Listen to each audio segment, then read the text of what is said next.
Hello. Good evening, my starshines. Welcome. It is, in fact, time for Monday Night Crafty Chat. Hi, Kiss It Better.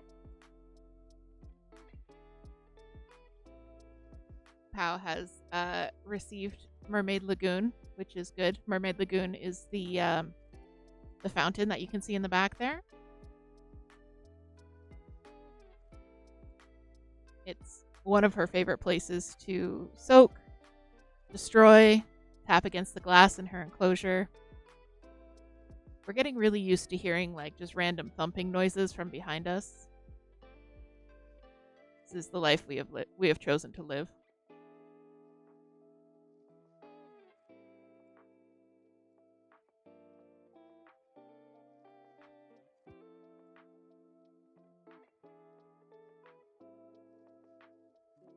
So yes, hello everyone.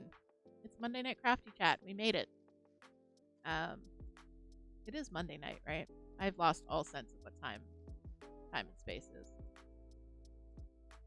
But I'm pretty sure it's Monday night, and I'm pretty sure it's time to craft. This evening, I'm actually going to be doing some knitting because my knitting mojo has returned. Surprisingly, I was not expecting that turn of events. As you know, well, some people in my community know, I had a fainting episode this weekend and ended up in the hospital, landed on my shoulder. And then for some reason, as I'm sitting there in the hospital, I'm like, I just really want to knit. I don't know what it was. I just really, really wanted to knit.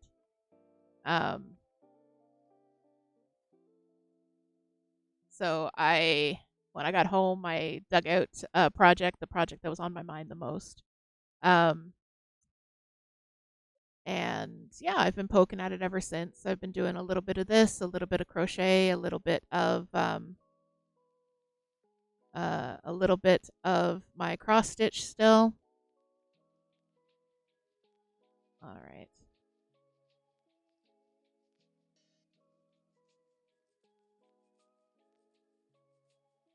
So yeah, I don't know. I feel like cross stitch, I kind of have to be sitting in the same spot for a while to do it because I need to like set up, and then I'm doing cross stitch. Like I can do other stuff at the same time, but I can't really just like pick it up and do a few stitches and then set it down and then pick it up and do a few stitches. Like I always have to like figure out where I am in the pattern. And I just haven't had that kind of time or space. I did kind of last night. We were watching our friend Moonface stream, and I got some really nice cross stitching time in then. I find with knitting for me, because I've done it for so long, I can just kind of pick it up and do a little bit here and there. I don't have to sit down and focus on it too much. I did post pictures of the Afghan that I've been working on. I'm not going to haul it out today because it's getting quite large and unwieldy.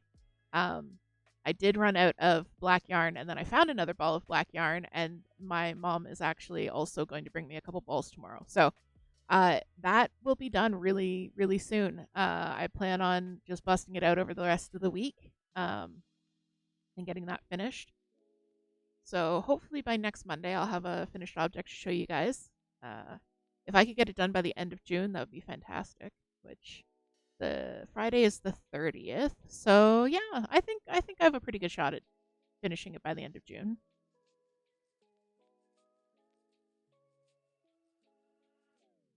Hi, Moon Phased. Welcome. Moon, do you have your cross stitch out tonight?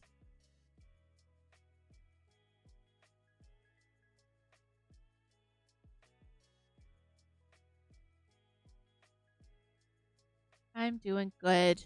Doing good. We have had no emergencies today. It's been a really nice change of pace. But no, I've been really looking forward to our Monday Night Crafty Chat. I really do enjoy hanging out with you guys, and getting to know the crafting community on Twitch has been really, really nice. I hope to do a lot more of that this week as well.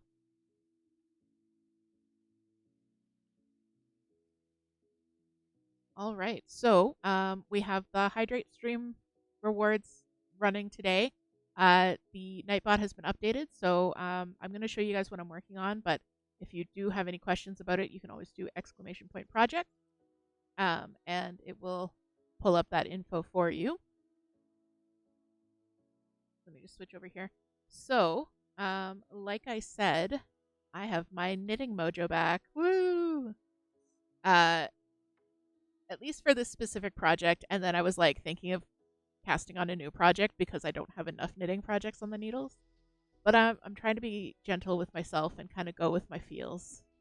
So this is what was stuck in my head. And I'll show you what it's supposed to look like. But this is a Advent shawl called What Tomorrow Brings, and it's designed to be knit with 25 mini skeins. So just a little bit. Like you can see, this first section is very small. And then it's kind of like a sampler stitch pattern. It looks really cool. Yeah, I am doing this section on straights. These are probably my favorite brand of straights. These are the Knitter's Pride wood. And I actually love this line because they're a rainbow. So each size of needle is a different color. I mean, they're all printed with the sizes on the tips there. I don't think that's going to focus, but yes, the only straights in the house. I don't have a lot of straights. I have 2 sets of the Knitter's Pride in 3.75 and 6.5 millimeters, so not even related. I have my grandmother's vintage straights, and then I think I have some 4.5 and some 5s just in case. I like using them every now and then. It's very situational. I'm gonna have to switch to circulars for after I finish this section of the shawl. So yeah, it's hard for me to stretch it out, but you can see each section has a different stitch pattern. So we start off with garter, and then we move into the rib, and then go into the garter, and then there's this eyelet section, more garter, and then like a it's not quite moss stitch, it's like a double moss stitch, and then yeah. So let me show you what it's supposed to look like. I'll pull it up for you guys. So this is the shawl. It's called What Tomorrow Brings, and it was from designer Stephanie Lotvin, and it just came out last December. It was originally designed to go with this Advent that you can see pictured, which is I can't even remember, but it was like a Quiet Voices, I think was the name of the Advent, and it was meant to be very pastel and sweet like that.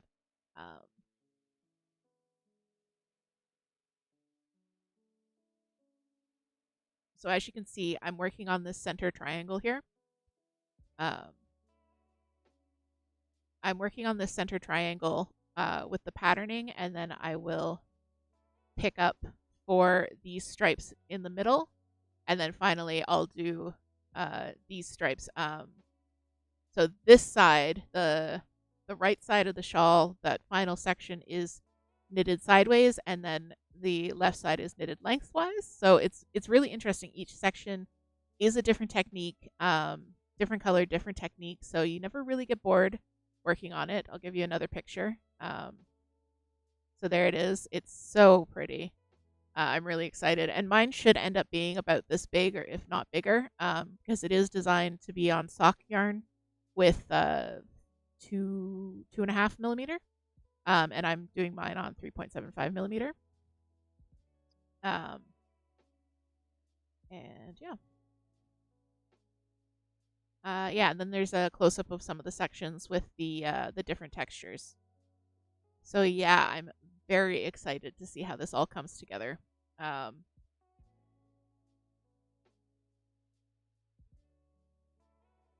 Hello, Jooms. Welcome in.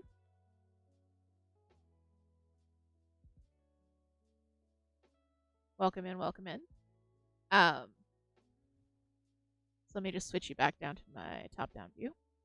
So the top triangle section is, I'm doing it as a rainbow. So I started off with red, moved through orange, yellow, green, and then I have this like teal color, turquoise, and now I'm starting into the blues.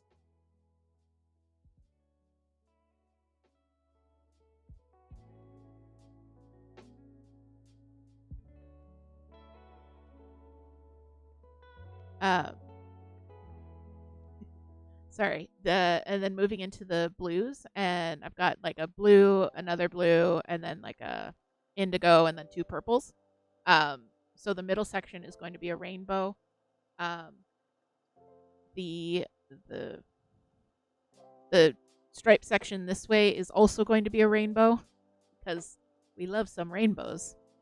And then because I do not have enough oranges, yellows, and reds, the last 6 sections are just going to be purples and blues.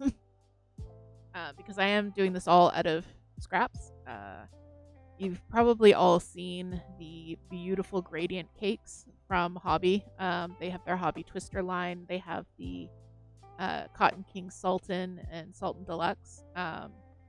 Toot has made some absolutely beautiful shawls out of it, and I'm using all of her leftovers.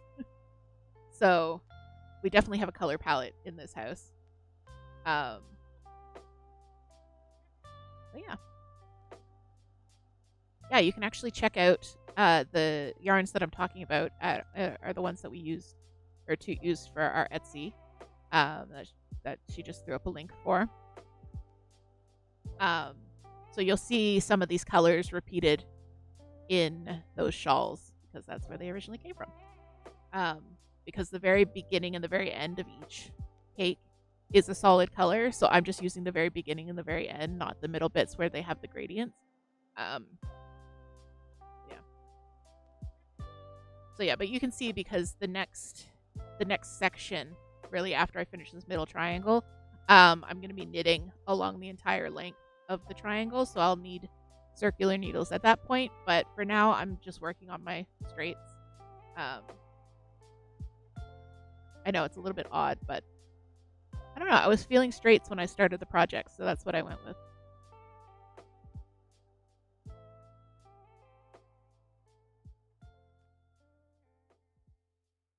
And you can see I just started this dark blue color. So I was like, oh, great. I'll have something like interesting to show on stream because I was working on this lace pattern, and I finished the eyelet lace, and now I'm just working on garter stitch. So it's just knitting back and forth for 30 rows. There is a slight bit of interest because it's got this I-cord border that's knitted on. So that's created by slipping the last 3 stitches of every row purlwise and then knitting them on the return row, and you end up with this nice rolled eye-stitch border that you don't have to add on afterwards. Lovely.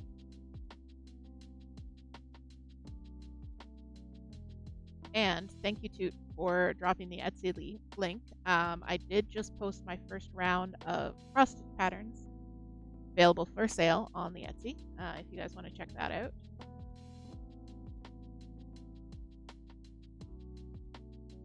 Unexpected difficulty knitting with the straights on my desk setup.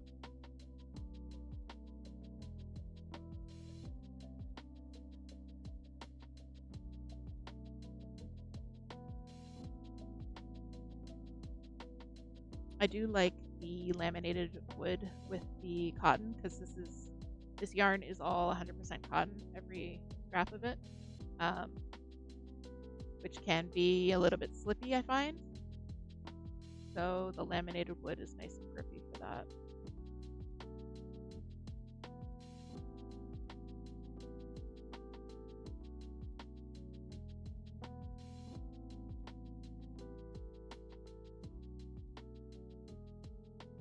So I'm working on this. What are you guys working on tonight?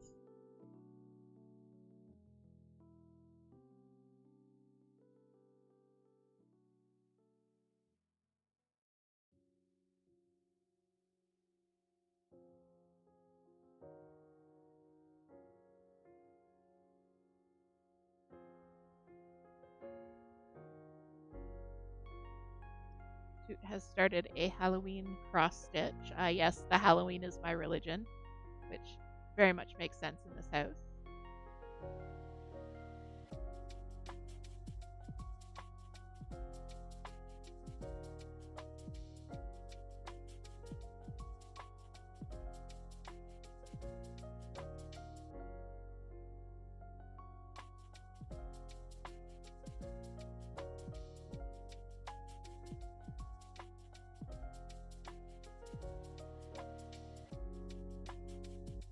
We've got a good mix of captions going on at the moment.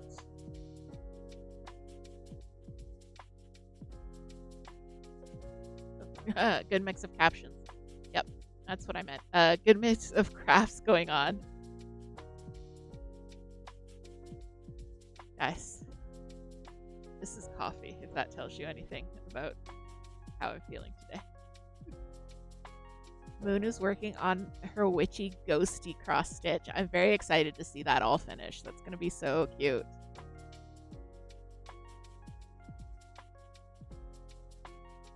And I hope you are enjoying the process of making it as well.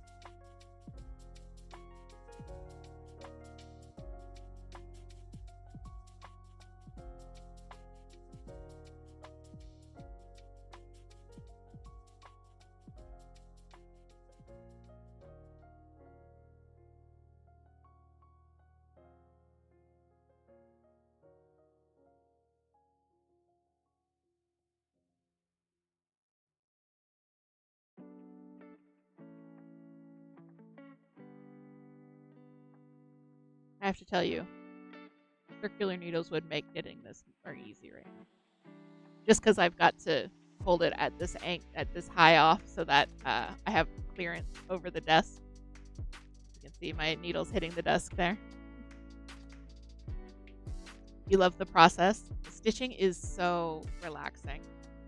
I mean, I've said it before and I'll say it again. It's like mining in a straight line in Minecraft. It's just your brain kind of switches off, but it doesn't switch off completely. And you're making things neat and orderly and beautiful.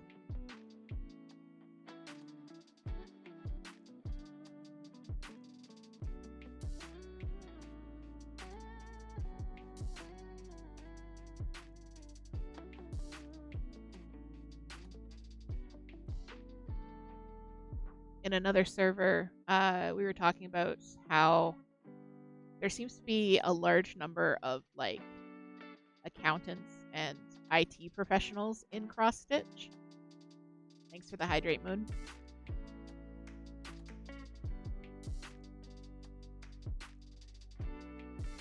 Thank you. There seems to be a large number of IT professionals and accountants, people who deal a lot with numbers and things like that in cross stitch, because it's relaxing and creative, but at the same time it makes your brain go burr the same way numbers do. If numbers make your brain go burr, that is.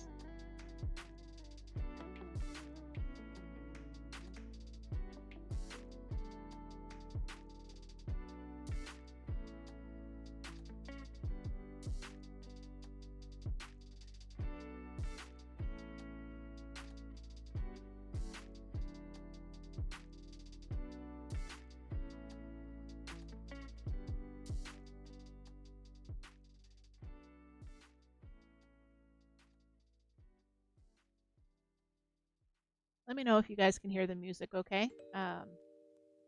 I'm listening to Stream Beats by Harris Heller, which is my favorite lo-fi to listen to. I think they're really talented, really great at creating a vibe. This is their Quest album, which is like vaguely video game themed.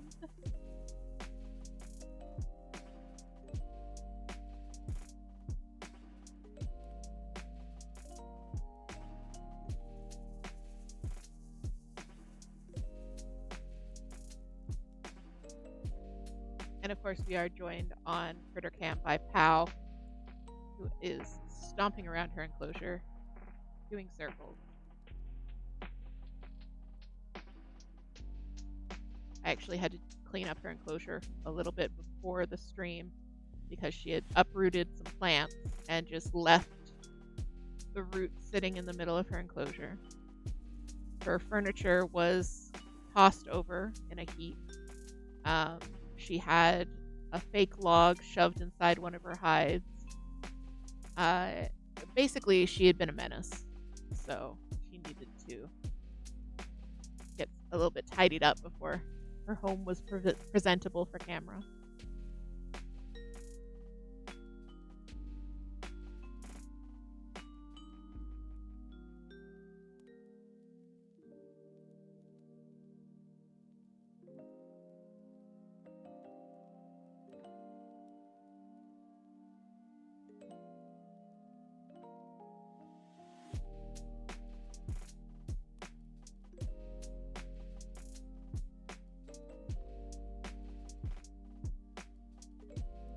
So I'm at the end of the row here. And what I'm going to do is you can kind of see it on the previous row. But I slipped. I moved the yarn over to the front, and then I slipped these 3 stitches purlwise off the needle without working them. And then just turn, work the next row. And as I work them, it rolls those 3 stitches into this elongated I-cord edging, which looks very neat, very tidy. Pow's big mad because you opened the enclosure. Yes, I think Pow has started to associate Toot with treat eats and has started to demand them. Yes, Jooms, treat eats. We eat a treat at our friend on CritterCam.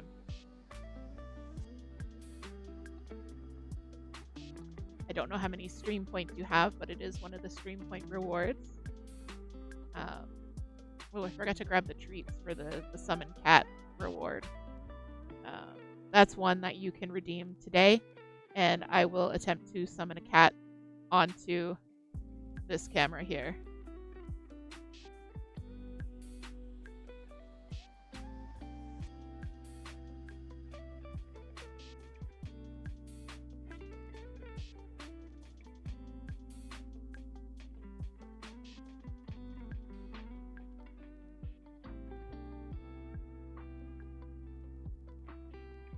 Jumsy, are you working on any projects right now? Playing any games?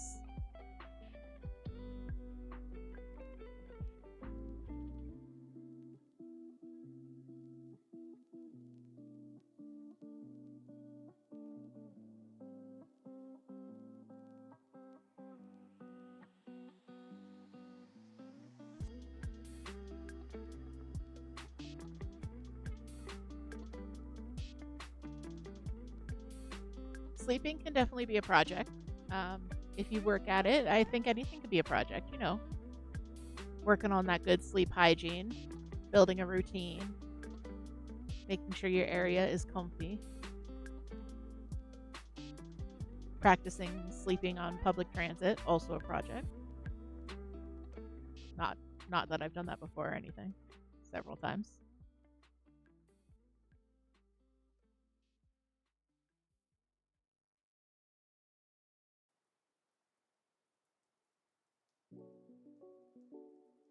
I think we're pretty open on the definition of what counts for Monday Night Crafty Chat. If it fulfills you creatively, it's a craft. It's crafting.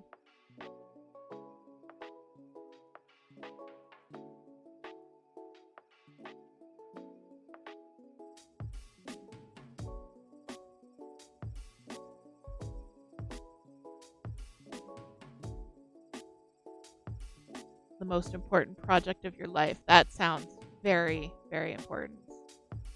I don't want to distract you from your important sleeping project.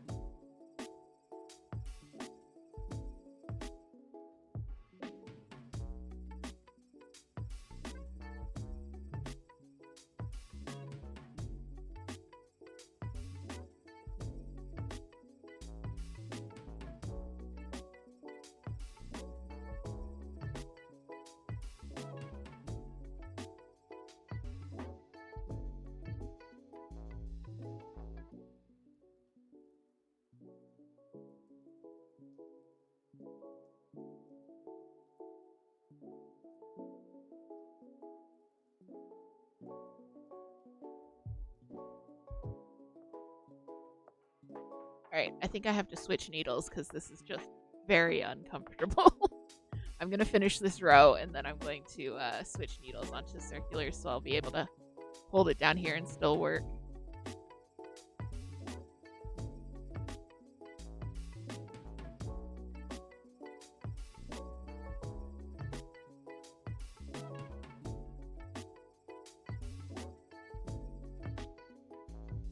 Here, while I quickly finish the rest of this row, you guys can enjoy looking at the beauty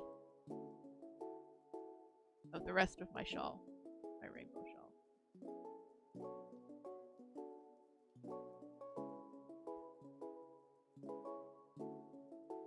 So yes, my knitting mojo is back, sort of. Of course, I don't want to work on any of my big projects that I keep saying I want to get done first. No, I only want to work on the small projects. I want to get this shawl, if not done, then significantly progressed. And I've got my vintage innovation socks that I would also like to get some work in on. Sock week is coming up, so I might participate in that and try and get one vintage sock done in a week. Considering that the first sock has taken me months, I don't know exactly how successful I will be. But that could be a fun little challenge to try and get a sock done in a week. I am working them on bigger needles, so they might go by pretty quick.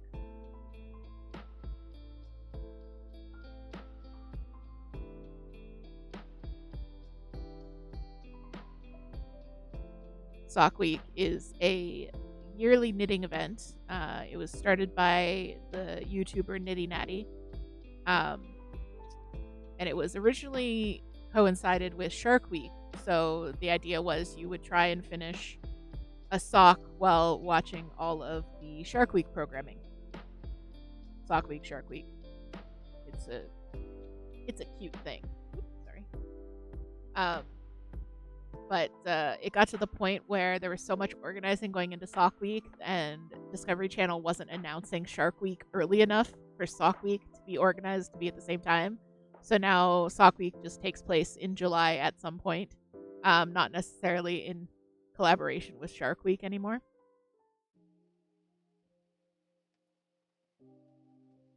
But the idea is you have a week. I think it's actually 8 days. I think it runs Saturday to Saturday. And you try and start and finish a sock in that time frame. Not a pair of socks, just a single sock. But the fun part is you're doing it with, tons of people from around the world all at the same time. So we might try that this year. If anyone wants to join me, maybe we can get a little knit along going on in the server. That'd be fun. Hello, Star. Welcome, welcome. Yes, my knitting mojo is back. We're working on this shawl is the word I was looking for. I'm using straight needles at the moment. My beloved Knitter's Pride rainbow straights. But unfortunately, they are super uncomfortable to knit on while streaming. So I'm just going to switch over to circular needles here.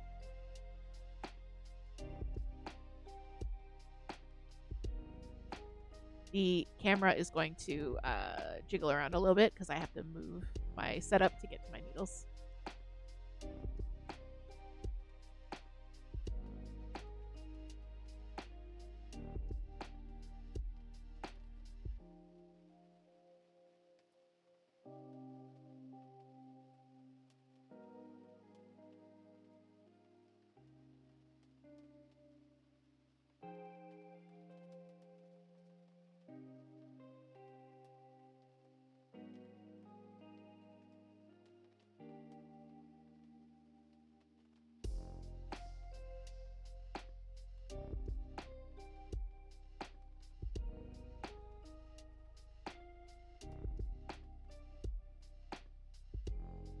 Sorry for the jiggling there. Although it doesn't look like it at the moment, because I'm about to show you another project that's on straights. I actually do prefer circular needles.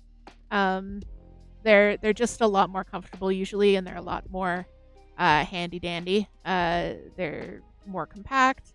Uh, they can hold more stitches, that kind of thing. But every now and then, I'm just feeling the urge to knit on straights.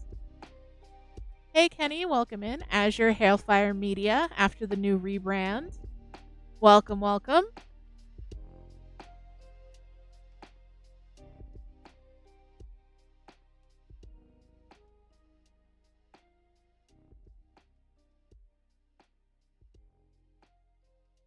You learned on straights but can't use them anymore.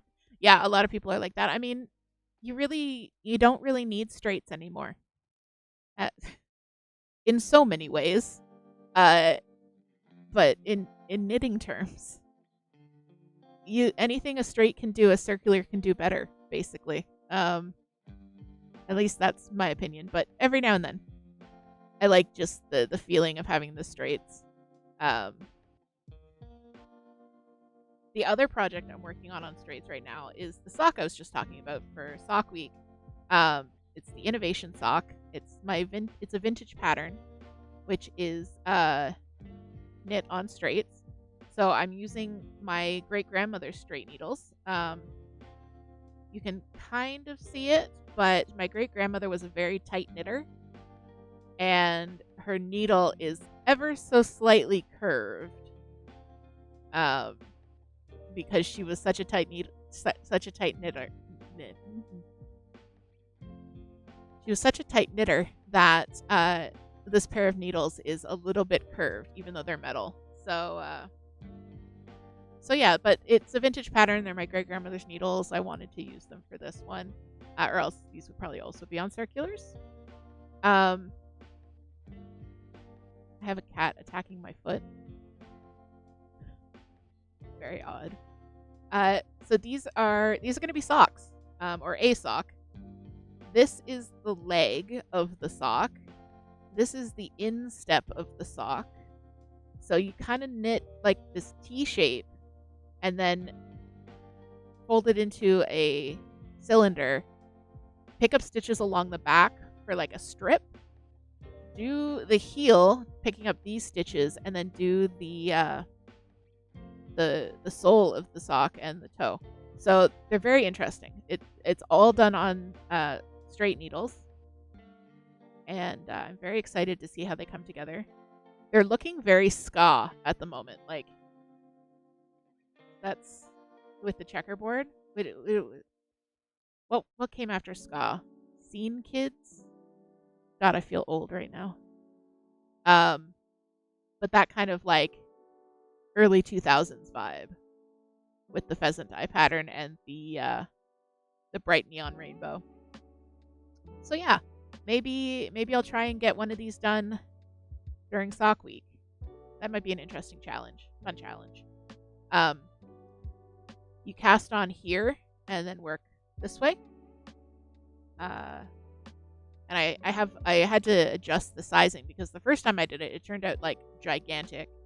So I had to severely adjust the sizing. But luckily, I took notes. So I have all of my notes. So I will be able to recreate what I did.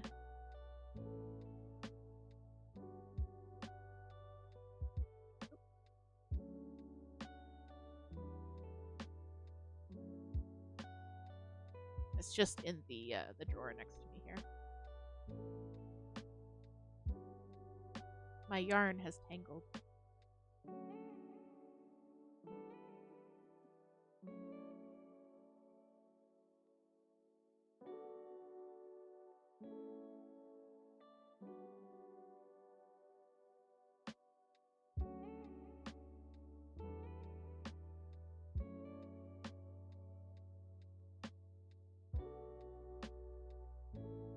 So Star Azure, thanks for joining us. Are you guys working on any projects tonight of your own?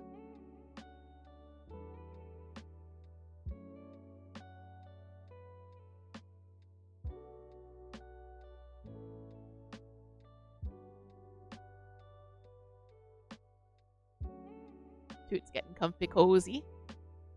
enjoying all those wonderful sub emotes we have.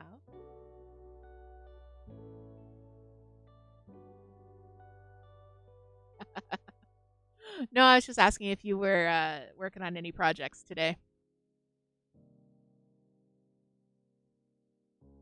How's been doing a lot of stomping around.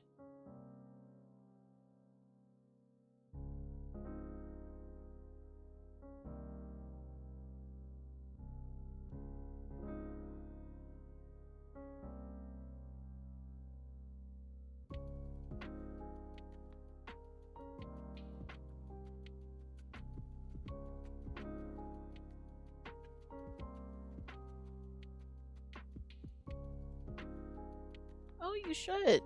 I mean, now's the perfect time. It's Monday night. Things are nice and chill. You've got us around if you have any questions. Like, I know that you know how to cross stitch, but just if you need a refresher. It's supposed to be one of those baby samplers you make. And then, oh, okay, yeah.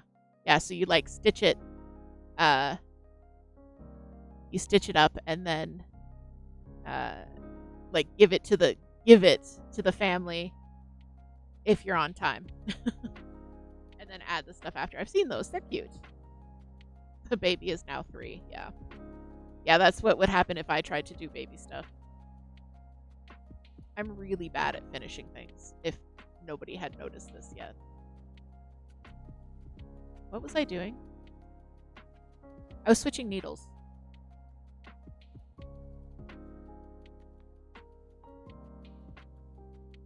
Yeah, Mojo lost, pandemic, first time mom. Yeah. Absolutely. I get it.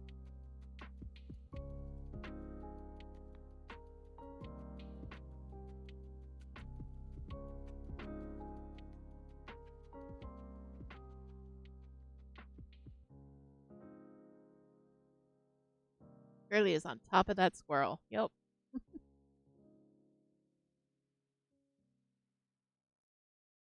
So I just pulled out my 375 tips. That's what I'm using, right? What's a US 5? Is that 375? Oh no, let me just check.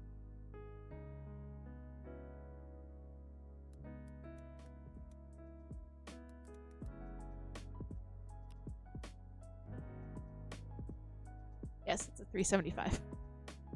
Good. So I just pulled out my 375 tips. I just need to grab a cord.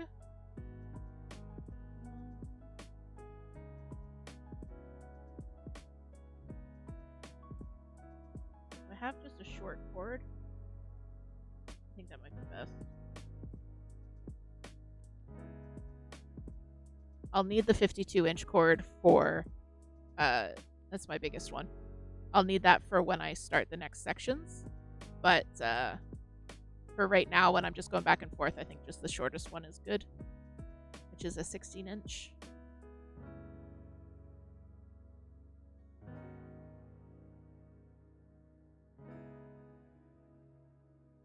The standard length of straight knitting needles is 14-inch, just if anyone's curious. And the kind of standard shortest length of circular needles, although you can buy shorter, but kind of like the standard short one is 16 inches cable. Information nobody asked for, and I'm sure you're very glad you now have.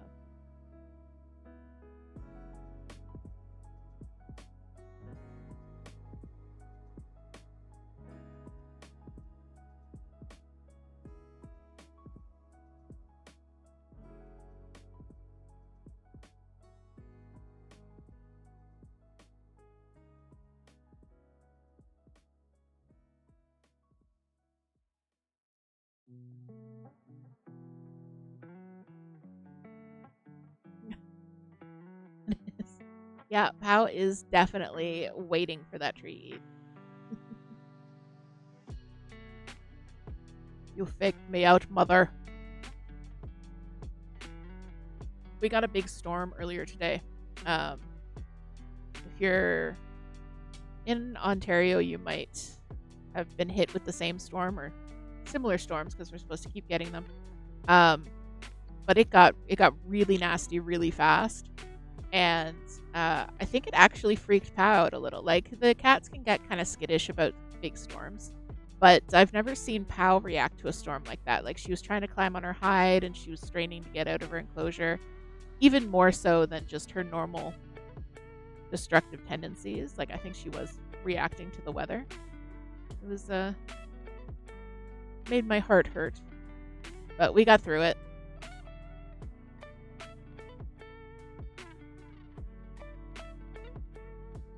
Yeah, the snakes were also very active. Like, the snakes are usually quite nocturnal, but they were up and wriggling around, and they were also quite nervous. Like, the storm sounded like it was inside our house. The rain was very rainy, and the thunder was very thundery.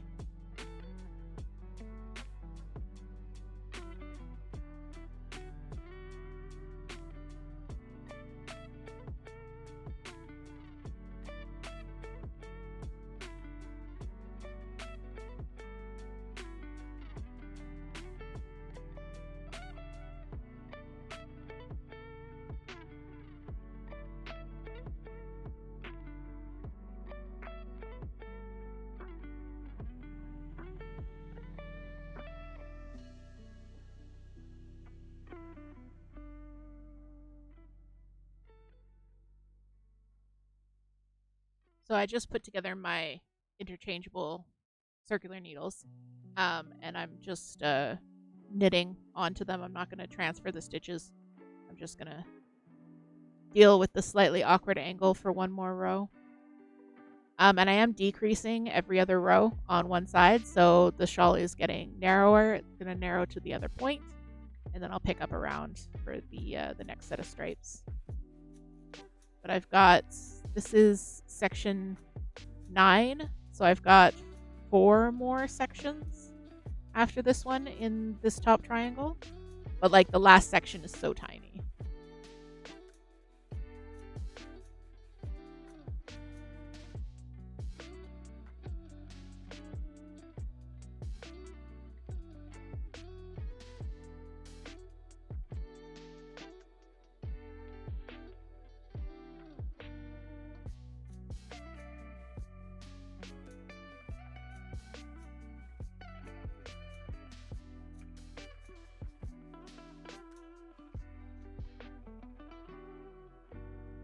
Don't forget to do your hydrating, guys. Hope you all have something nice to drink. You're nice and comfy, cozy.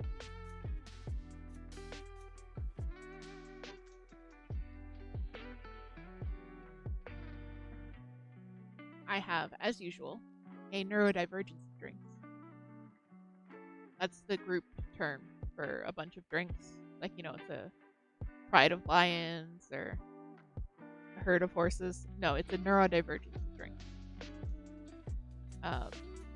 I have some coffee, which is now cold, but still delicious. I've got some iced tea. I've got some Diet Pepsi, and I've got some Gatorade. So I am well covered in the hydration department.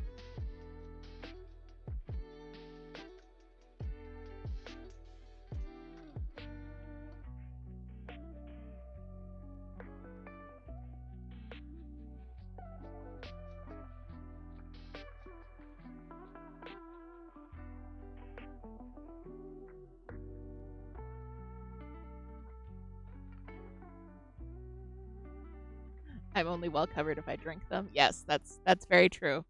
I'm sorry, Hydration Goblin. I didn't mean to anger you.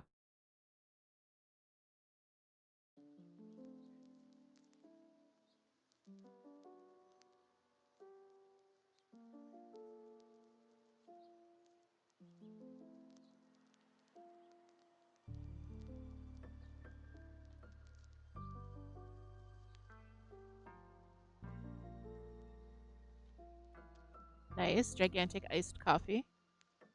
Lovely. Are you planning an epic cross-stitch session this evening? Need all that caffeination?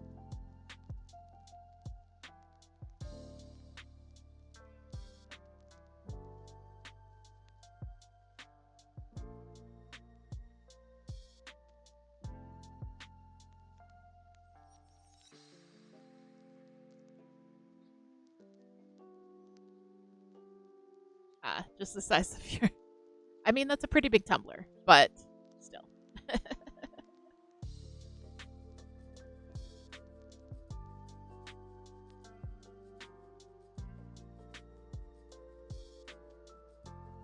Coffee, the true gamer fuel.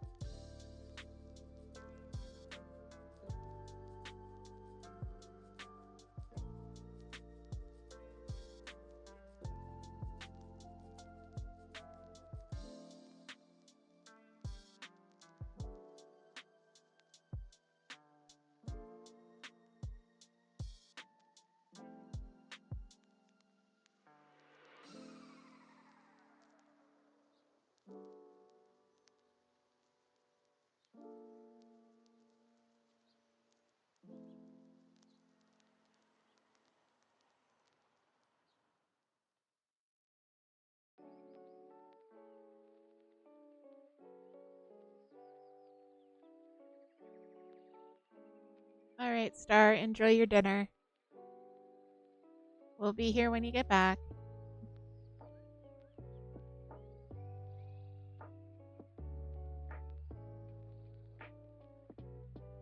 So I was showing off this pattern. It's like I said, it's an Advent pattern.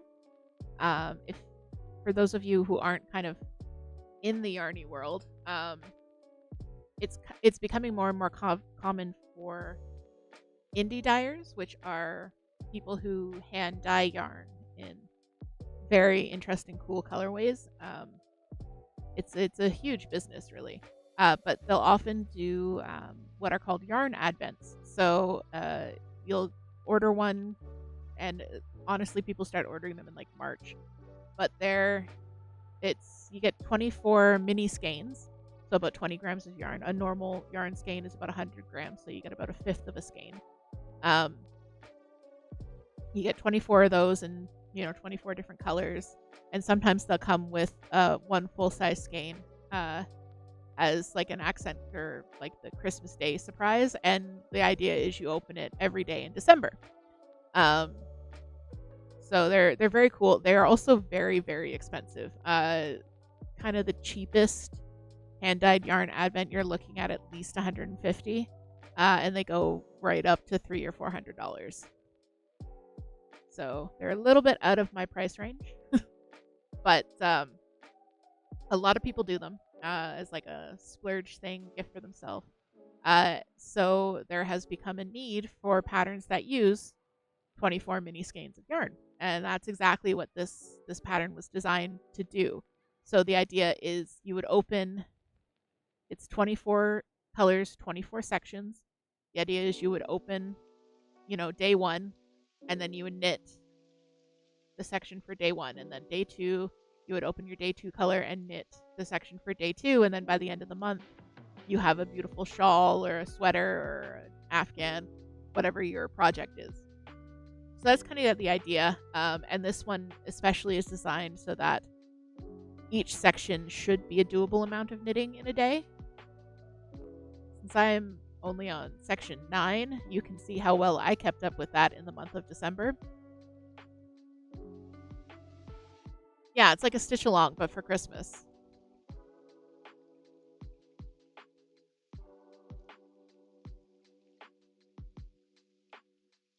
Some of them are very cool too. There's a ton of fandom dye works. So they'll have like, Disney themed lines of yarn or video game themed lines of yarn, that kind of thing. I saw one Pokemon advent that each color was a different Pokemon. It was very cool. And they had printed Pokemon cards with like a knitting themed description or move on each one to go with the yarns. It was adorable. Yeah, that was really cool. So, and someone made a blanket out of it and did it like striped by type. So like all the electric types were together and all the grass types were together and all the fairy types were together. It looked really good.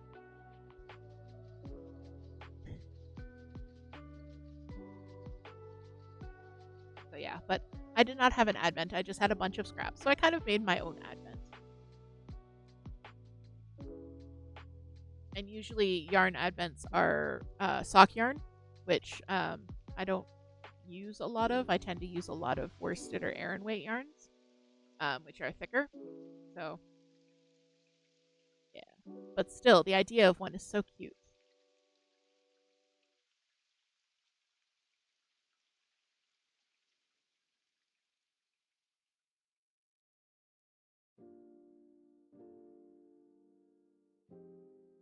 That's much more comfortable. Yeah, Pow's active today. She's quite a little stomper.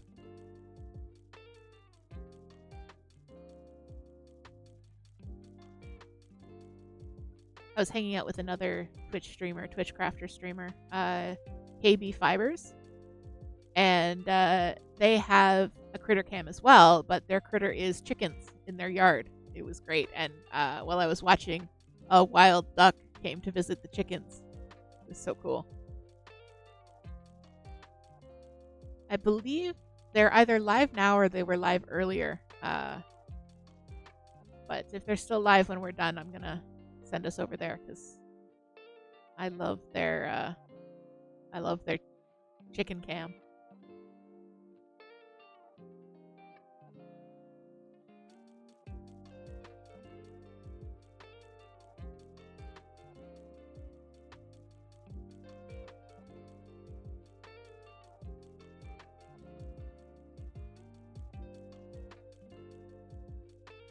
Pow stomping around looking for her stuff. Like, I know I left my crocodile here. Why is it suddenly back where it's supposed to go? I left it here for a reason. Salty Pow.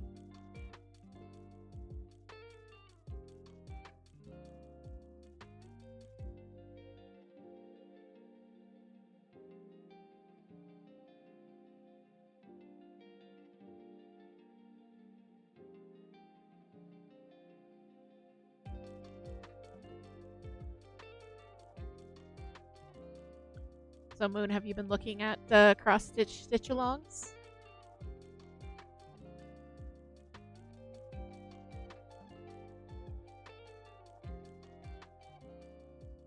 Because those are also a thing. I've seen Christmas ones, I've seen Halloween ones, I've seen, random time of the year ones. Participated in a couple myself. Yes, the cryptid one looks really good. There's a couple I did, or there's one I definitely finished. That was you got a new piece of the pattern every month, and then you had a whole month to work on the block. I did one from Frosted Pumpkin Stitchery. That was literature and fairy tales. That was really pretty. And then I tried to do the one the year after, which was called Into the Jungle, and I couldn't get into it.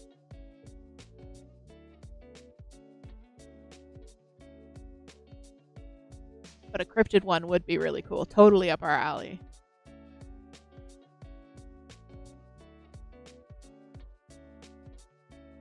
Is that a timed one? Like, is it running from this date to this date, or is it just you get the pattern in pieces?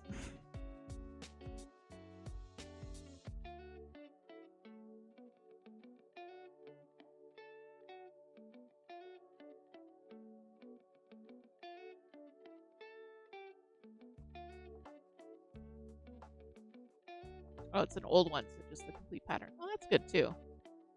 But because it's in the nice little chunks, you can just work on one chunk at a time. There's a stitcher I follow. Where do I follow them? I don't know. I just get their email newsletter now. Who does Christmas and Halloween stitch-alongs. And they're free for the members of the newsletter. And then once the pattern is finished, she publishes it for sale for the whole pattern. But if you get but she emails out each piece of the pattern, so you can get it all for free through the email newsletter. So I've saved all of those emails because I feel like eventually I'll do it. It's cute. I like the Halloween ones.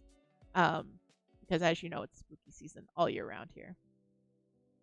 I have done one of her Christmas ones, and I kind of feel like, okay, I've made one Christmas advent. That's enough. I'm done now.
Well, today is the last day of Steam Next Fest. Has anyone picked up any new games, any new demos that they're excited about?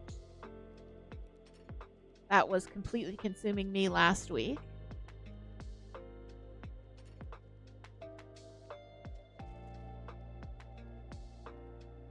I still have a bunch of demos on backlog that I need to try out. Moonstone Island looks good.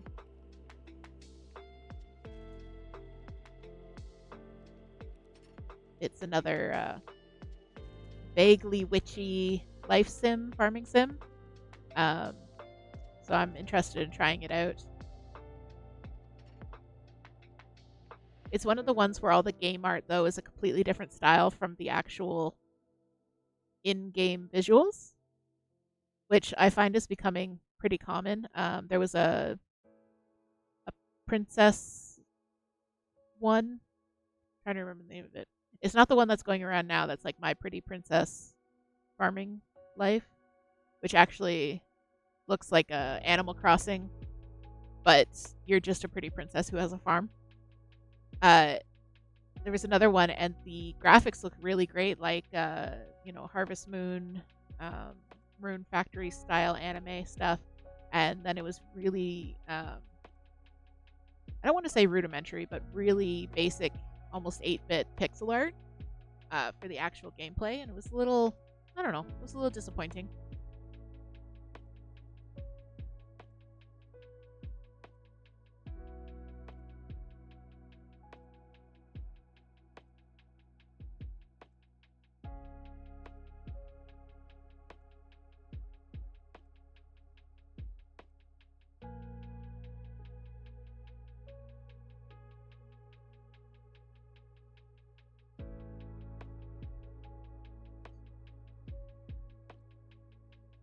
So I'm on row, let's see, is that 7? Row 7 of 30 for this this stripe, and then we'll move on to the next one. I haven't actually been reading forward in the pattern. Almost doing it like it is a Advent knit. Kind of surprising myself as to what's coming up next. In the original pattern, because the pattern was released December 1st to go along with the designer's what are you doing? Oh, she's destroying things. It's fine. The pattern was released December 1st of 2022, and it was in collaboration with Yarn Dyer. So it was specifically for that yarn advent that I showed you. So all of the pattern pictures were originally in black and white so that there wouldn't be any spoilers as to what was coming up for the yarns themselves. And then at the end of the month, she sent out an updated pattern that had everything in color. But it's a really pretty palette, because usually yarn advents can be a little bit wild because they don't tend to be terribly cohesive. At least I don't think they were originally meant to be cohesive or all used in the same project.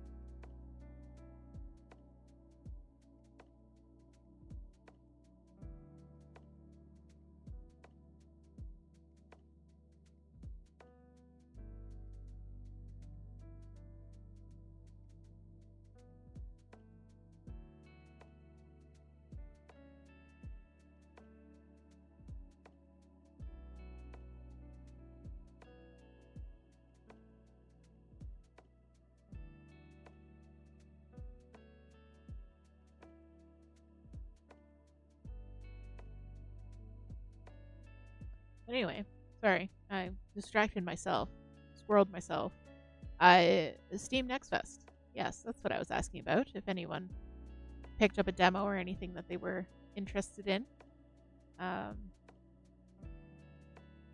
the new Harvest Moon, or Story of Seasons, I should say, is coming out tomorrow.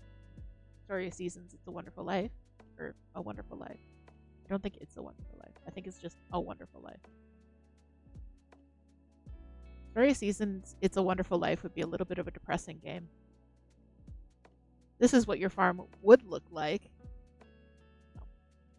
But that's coming out tomorrow. A lot of people are very excited for it. I'm reserving judgment.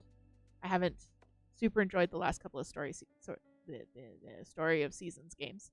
But I definitely have my eye on it because at heart, I am a Harvest Moon and Story of Seasons stan. I pretend I'm too cool for it, but I adore them. Like the game we've been playing on stream, Garden Witch Life, it gives me very, very early Harvest Moon vibes. I've said this before, but Tree of Tranquility, which is a Harvest Moon game, was the first video game that I really played, like, ever, on the Wii, and Garden Witch Life very much reminds me of that in terms of visuals and gameplay. But I think Garden Witch Life just knocks it out of the park on visuals. It's such a gorgeous game.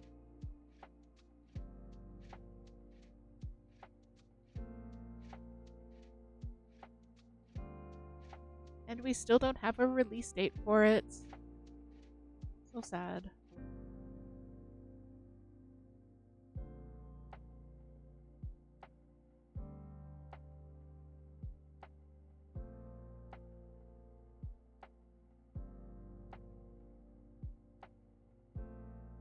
Thank you for the hydrate, Toot.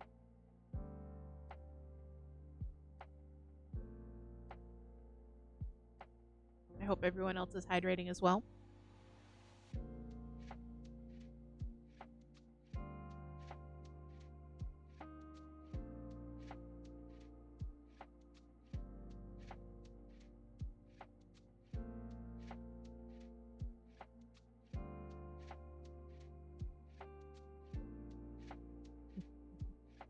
Yes, hydration. Be the hydration goblin you wish to see in the world.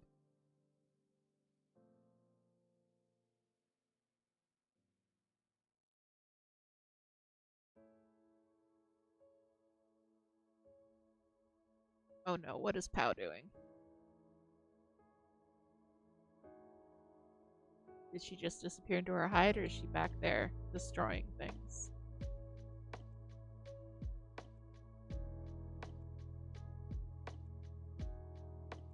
She is indeed moving her crocodile. Yep, you can see it. She's bulldozing things. So that crocodile and that, like, log that you can see to the right of the crocodile, I had placed those both back against the back wall right before the stream.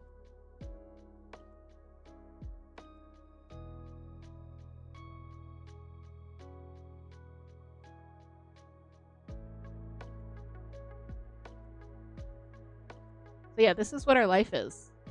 We move stuff, and then she moves it, and then we're just minding our own business in the living room, and we'll hear loud thumps.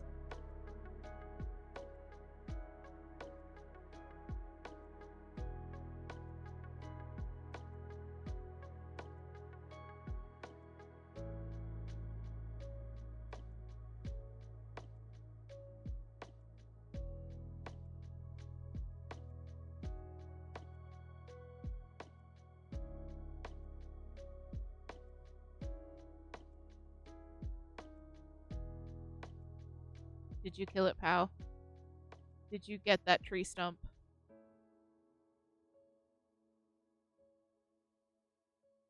Is it where it needs to be?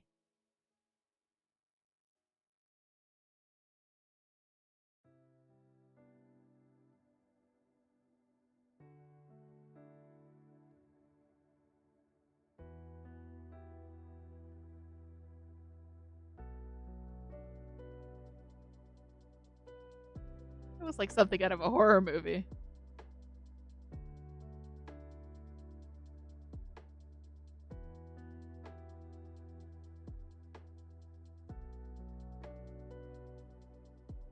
Out of the way, boys. I'm coming through.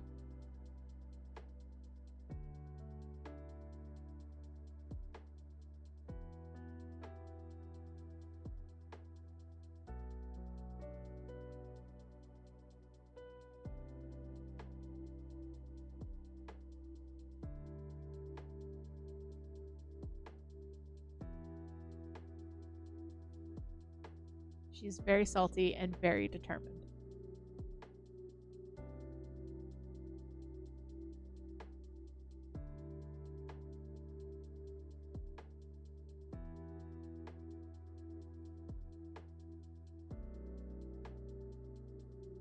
Oh, here she comes to threaten the camera. I did once again put the camera a little bit lower. I'm surprised she hasn't taken it out yet. Knock wood.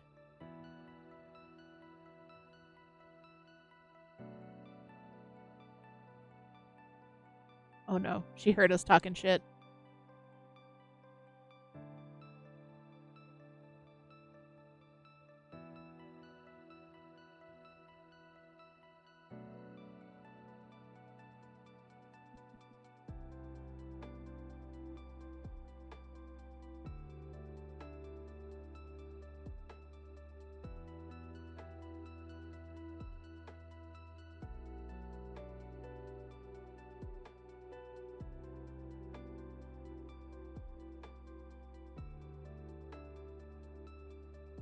And off she goes to cause more destruction.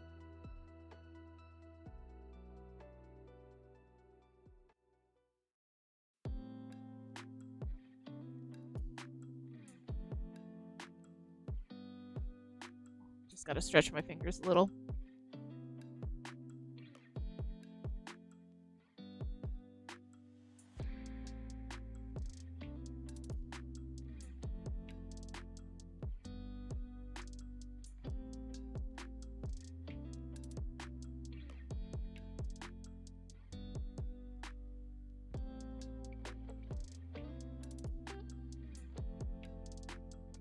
What are you doing?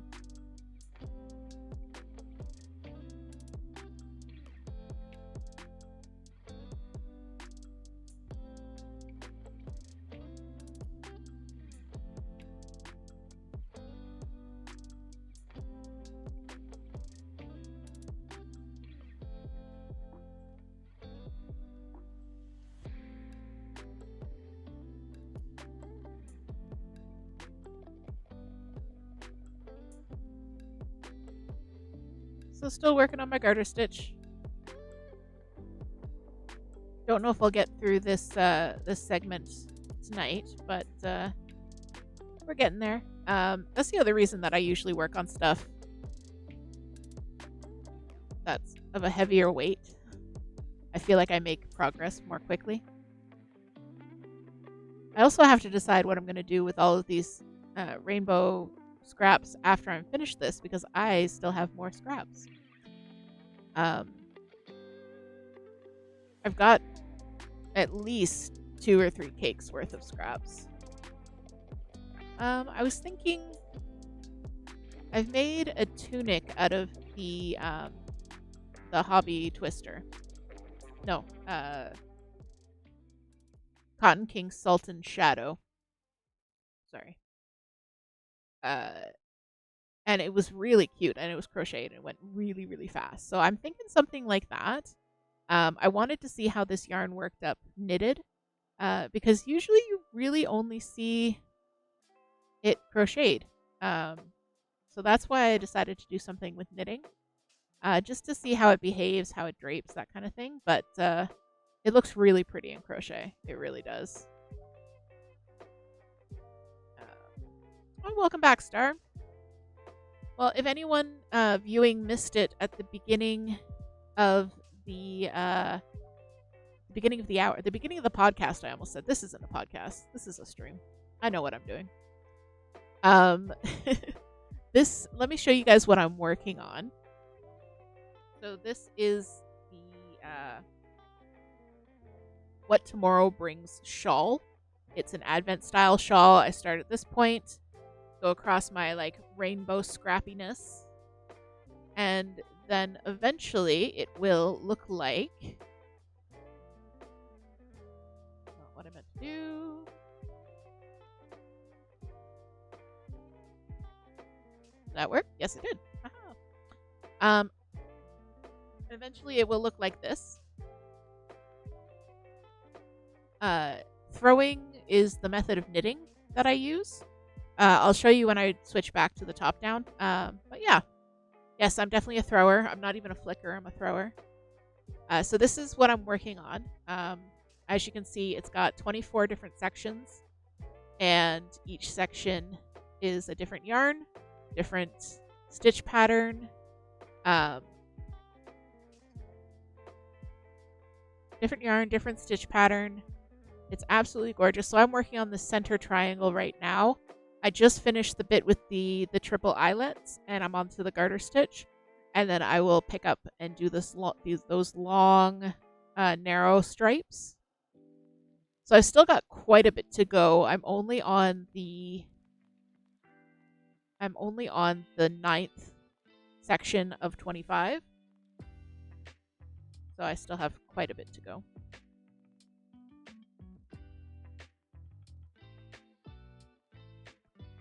So, yes, Star, I do throw. So there are two, I'm going to say there are two main ways of knitting, styles of knitting, but there are more than that. It gets really specific in how you hold the yarn and everything like that. So the way that I knit is called English or throwing. And that's because I keep the yarn kind of loose. When I create my stitches, I pick up the yarn, I wrap it around the needle, I drop the yarn, and finish the stitch. I don't actually drop the yarn. I keep it kind of in my palm so I know where it is. But that's what throwing is. You actually lift your finger off the needle to wrap it around. The other main style is called continental or picking. And if you've crocheted, you're probably more familiar with this. So what you do is you tension the yarn in your left hand. If you're right-handed, you tension the yarn in your left hand, and then you kind of, I don't know how well you can see this, but in order to make the stitch, I go into the stitch, I scoop the running strand, and I do it like this.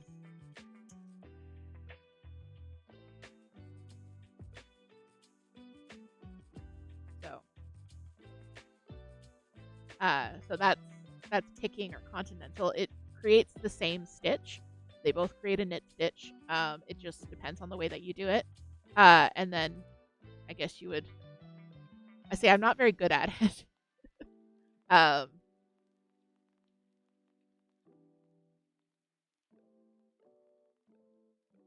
Yes, thank you too. I'm not very good at picking. I can do it, like you saw me do it just now. But some people, they do a combination where they'll throw their pearls and pick their knits, or the other way around. There's combination knitting. Norwegian purling is a thing that I've heard of. I don't know how to do it, but apparently it's very handy. So it just comes down to kind of what your hands do naturally. I feel like most people learn throwing and then move on to continental, unless the person who taught them how to knit taught them continental and then they learned English later.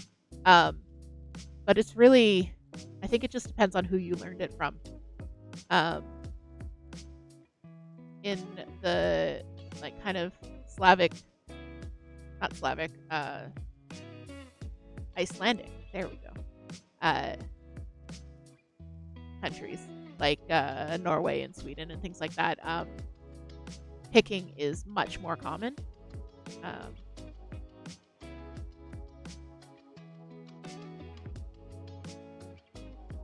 I don't even know why they're called English and Continental, because as far as I know, that has nothing to do with where they originated or anything like that. It's just how they're referred to now. There is a variation of throwing called flicking, where you keep the yarn tensioned in your right hand and you work very close to the needle tips, like scooch your yarn all the way up to the needle tips. And instead of dropping, picking, wrapping around in that big motion, you just use your fingertip and you kind of flick it over the top. I've never been able to get my hand the hang of that. I just drop stitches that way. So it's really what's more comfortable for you. One way is not faster than another way. A lot of continental knitters will try and tell you that continental is faster than English. But some of the fastest knitters in the world are throwers. So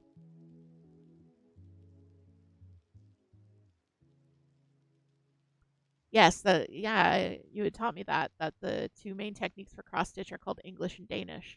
I'm sure there's some like very colonial explanation for that. Some white people will roar.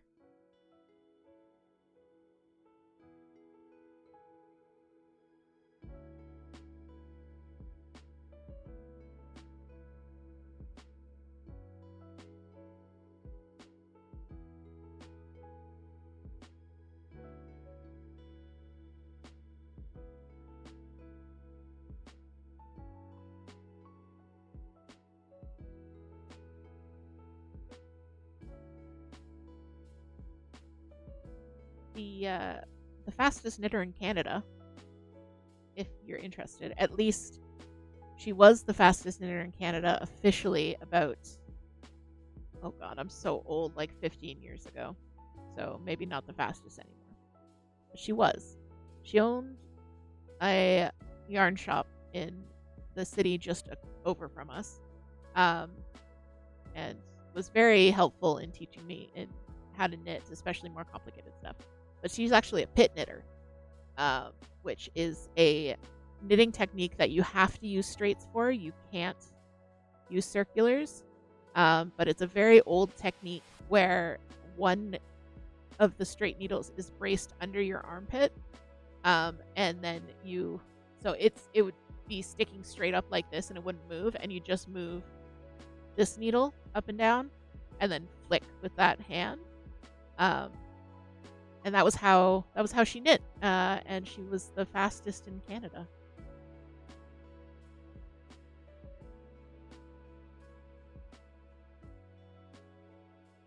It's a very old style. Some people also do belt knitting.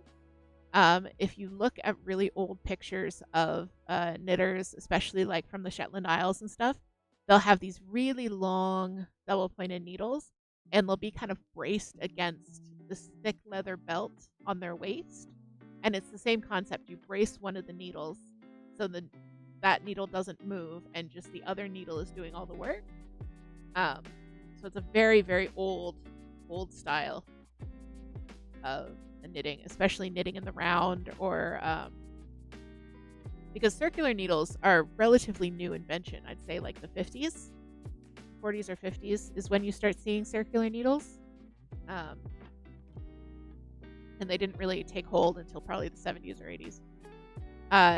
So before that, like everything was done on straight needles. So if you're knitting something like a sweater, you would knit it in pieces on these really huge needles. Or you would use really, really long circular needles. Really, really long double-pointed needles, I mean. So double-pointed needles, they're what they say on the tin. They're a needle. They have a point at both ends, so they're double-pointed. These are used for knitting in the round.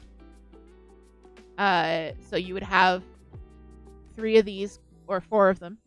3 of them creating a triangle, and then a 4th knitting off of that triangle. And the needles just shift around as you work. So imagine these, but like 20 inches long and making a sweater.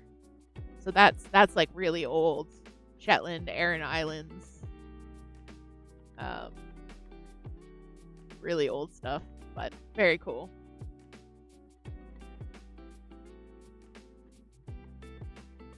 Yeah, Toot says if you ever want to see pure chaos crafting, look up lace tatting. Lace tatting is nuts. Lace tatting is like, it looks like their hands are just shaking. Like, it looks like their hands are just shaking like that, but then like lace is coming out at the same time. It's crazy. Yes, the 4 needles are often used for sock knitting. It's really, again, it's a matter of preference. There are several ways to knit small diameters in the round. You can use DPNs. You can use a long circular needle like this, just with a technique to make it smaller. You can use very small circular needles. And it's just personal preference. I have a bunch of DPNs. I don't really use them a lot because I don't like them. I find that it's a little bit like knitting with an angry hedgehog, because they stab you in the hand a lot.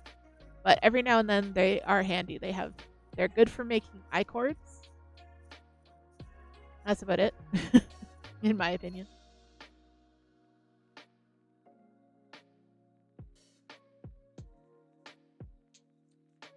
I'm a magic looper for socks. I usually do my socks 2 at a time. So I'm making 2 socks on the same needle at the same time. I will show you what I mean at some point. But every now and then I will get like the craving to make a sock on DPNs. I don't know, it's just like my hands are like, no, we're going to use DPNs today. And it's like, oh, okay, hands.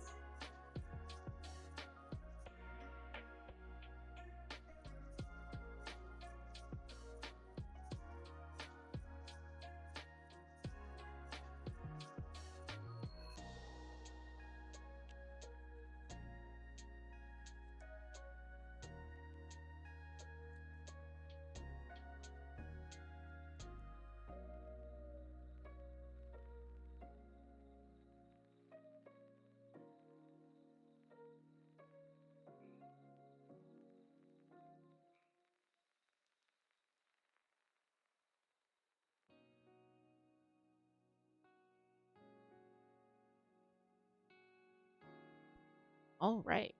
And it's that time, guys.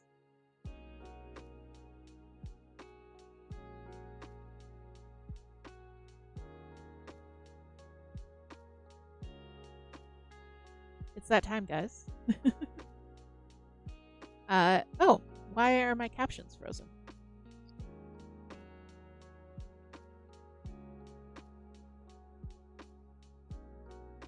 Test, test, test for the captions.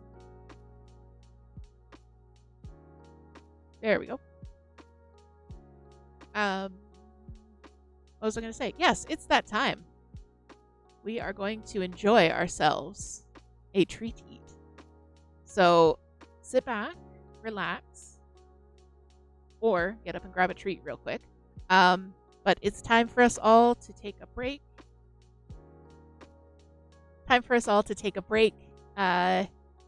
something to drink, grab something to eat, and enjoy a snack with Pow before she completely destroys her enclosure.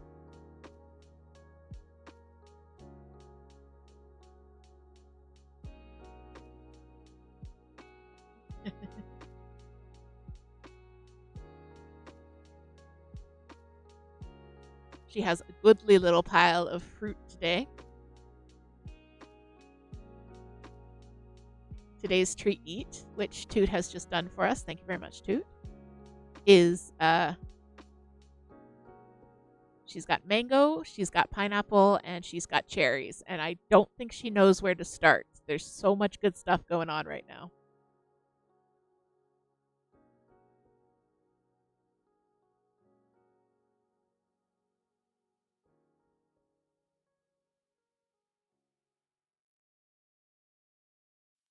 Yes, so many treats for the good destructive girl. I mean, she did have a bit of a rough day. I do feel really bad about that storm. It really, I've never seen her anxious like that before. I'm taking this opportunity to hydrate because I've been doing a lot of talking.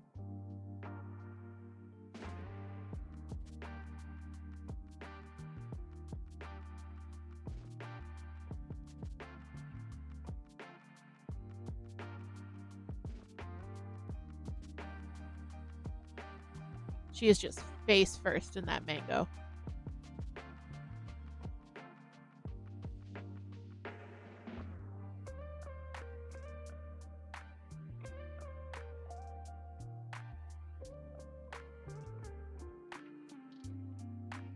Oh no, I think she knows we're watching her. Everybody look away so she can eat in peace. Except not, because she's too cute.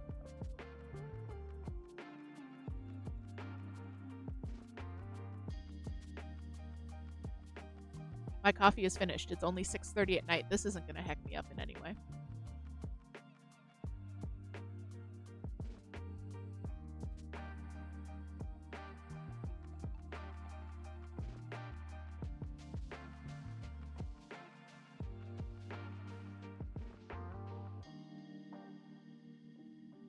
Oh yeah, she got the mango now.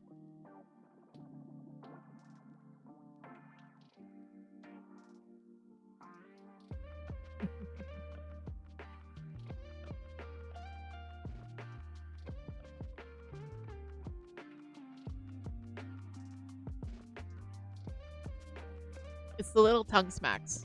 That's what really does it for me. Just a no, no, no.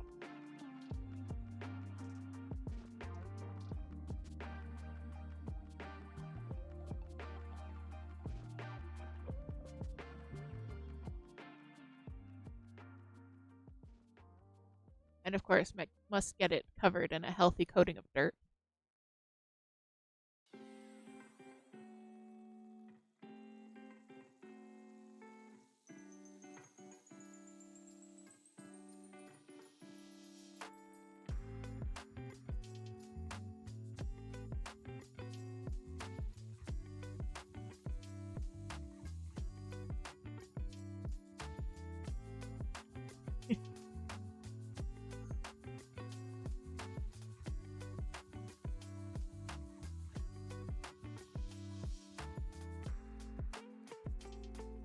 Well, I hope everyone has taken this opportunity to stretch. I often forget to stretch, especially during craft night. I kind of shrimp over my area here. So take a moment, just crack that back, crack that neck, make sure you're all nice and loose and limber and that your posture is good. I'm looking at you, Moon.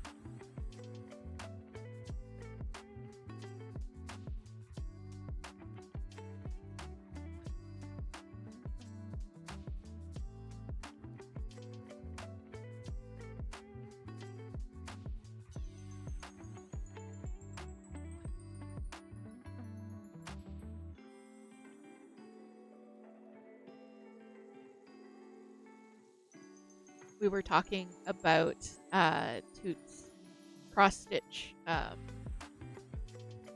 clamp holder thing in the Cozy Gaming Club, and it really has helped with her hand pain from just the act of crafting. Like not having to hold, not having to do this gripping motion on the hoop has really helped with her pain, but also it does definitely help with the posture because you're not like hunched over. You can set it up so you can sit back and craft. It's very lovely. You guys saw it actually last week. That was what I was using to stitch on. That kind of held the work right there. Maybe that mango's gone.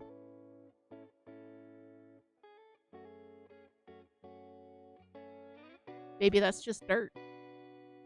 Oh, did you find some mango? Okay, you buried it. Got it.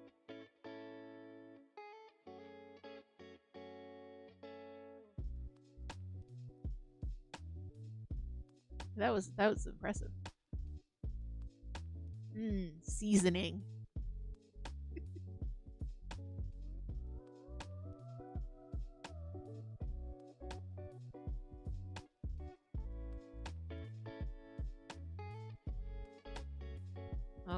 Don't eat that. I'm pretty sure that's a piece of wood, baby. She'll eat it if she wants to.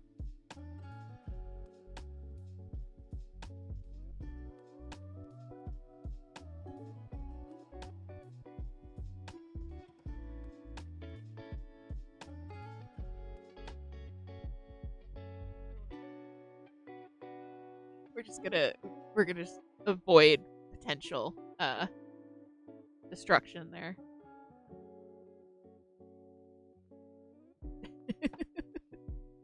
Pow's actually getting a bit too big to pick up with one hand. Like, it used to be really easy to kind of scoop her up.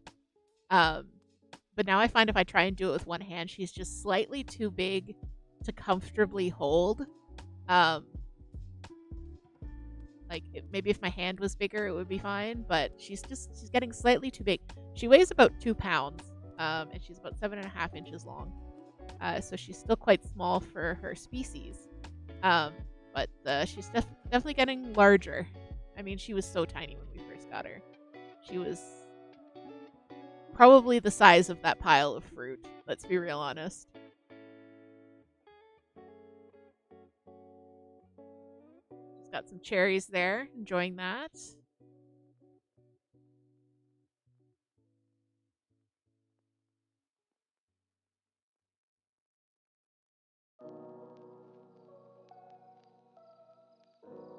Wow, she made fast work of that cherry. I am impressed, baby girl. And now it's mango time.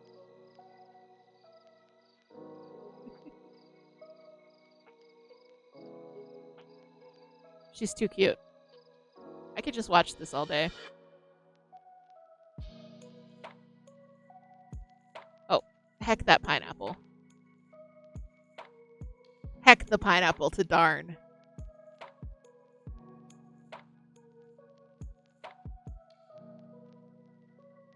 This is a cherry only stream now.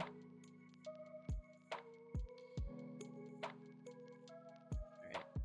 I'm gonna let Pow murder the rest of her fruit pile there. We'll still be able to hang out with her down in the bottom. So while Toot was up, she also yeeted a project at me. So I wanted to show you guys what I was talking about for knitting 2 socks at a time. So this is my out and about project.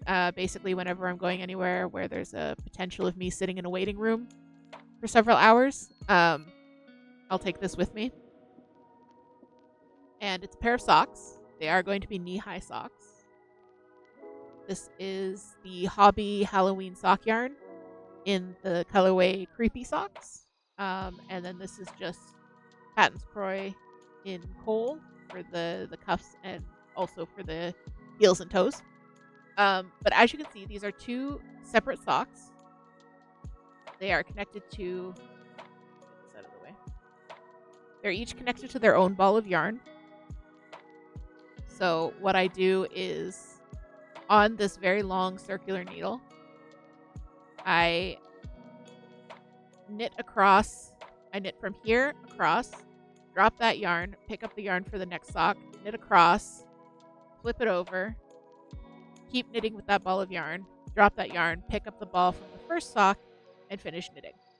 So both socks are knit in the round at the exact same time. So all of my shaping, so if I have to do any increases or decreases, anything like that, and I do have to do decreases because it is a knee high, so I have to account for the calf. So those happen at exactly the same time on each sock. Yeah.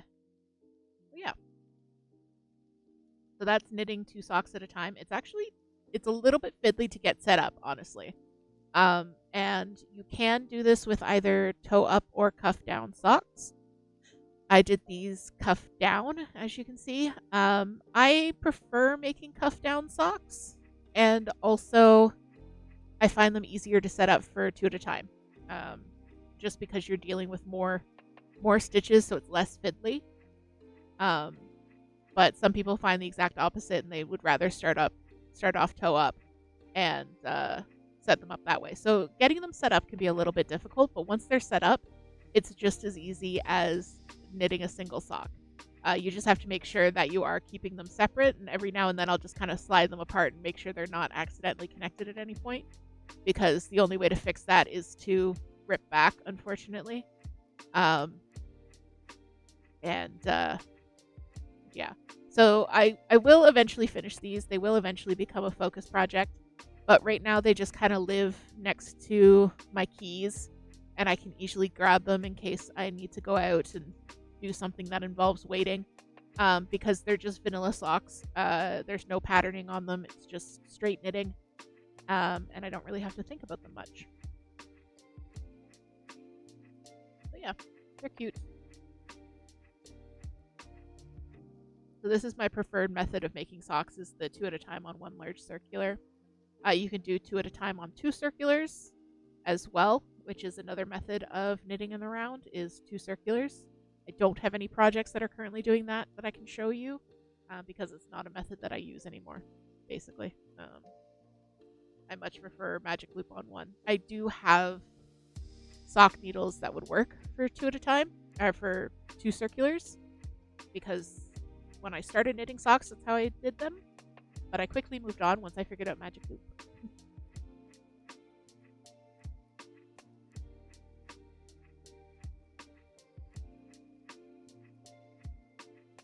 Cow has spread her fruit bounty all over, and I think she's looking for more mango when all she has is pineapple.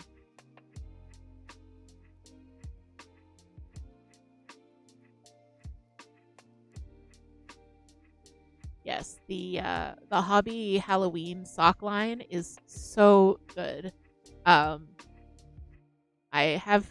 bought 3 balls of it, and I've used 1, but I've used like half of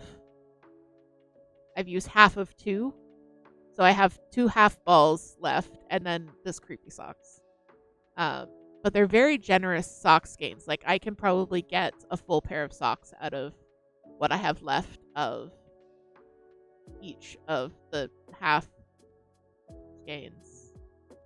I don't know if that made sense. But I probably have enough of it left. I already made a pair of socks, and I probably have enough for another 2 pairs of socks out of 2 skeins of yarn. That's 3 pairs of socks, 2 skeins of yarn. Put it that way. And then I usually use the Patton's Croy for my contrasting cuffs and toes and heels. Just because I like the look of the contrast, and Patton's Croy is such a great solid sock yarn. It doesn't come in very many colors, but it comes in black, and that's really all I need. It's also what I'm using for those vintage socks. The dark gray is Patton's Croy as well.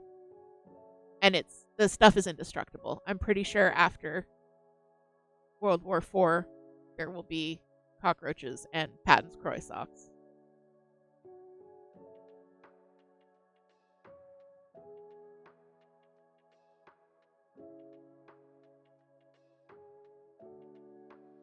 I've completely lost track of how many rows I've done at this point. Yes, and Fentex. Fentex slippers, Patton Croy socks, and the cockroaches. That's all that's going to be left.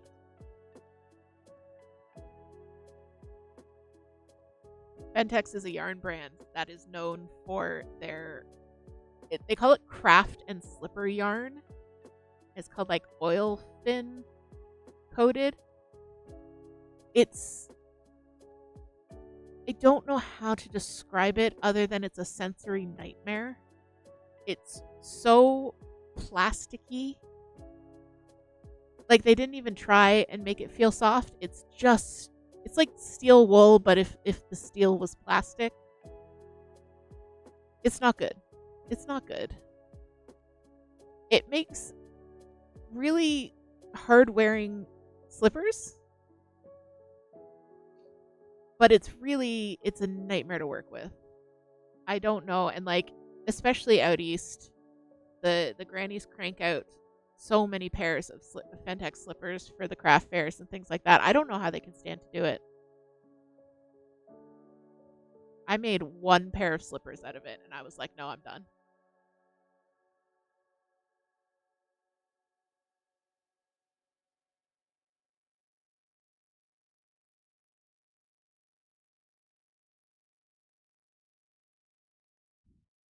They're arthritic and can't feel their fingers anymore. I mean, that would do it. That's the only way.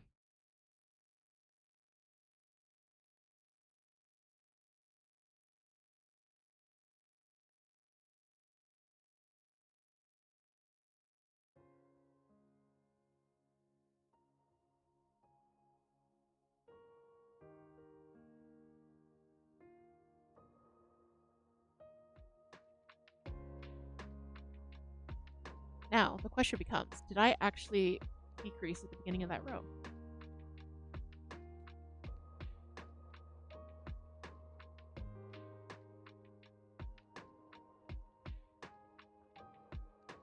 I did.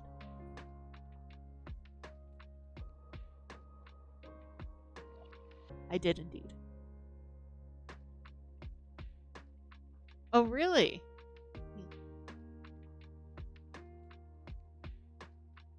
Yeah, that's just like the Fentex slippers are just known for slippers. I think that's really the only thing that people make out of them. And they're either striped or checkerboarded, right? Maybe they'll have like a little bow.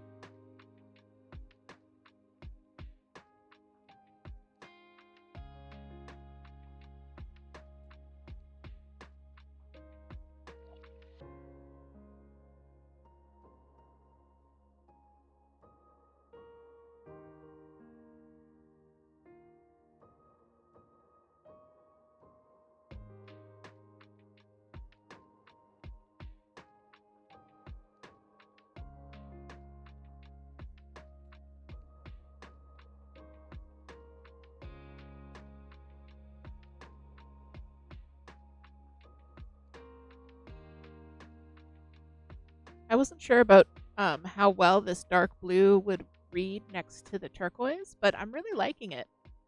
It's showing up really well on camera, the two colors.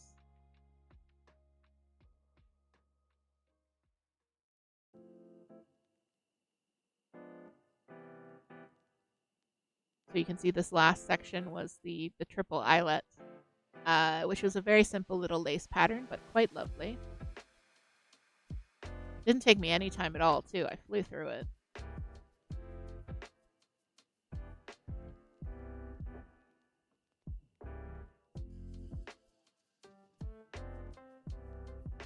I did go through and lay out the rest of my yarn for this project because I had just kind of thrown all of my yarn into a bag. Like, I knew I had enough colors, but I had planned out which color was going to go where, but I planned it all out, and then I just kind of put them all back in the bag. So now I need to plan it out again because I don't remember what was where.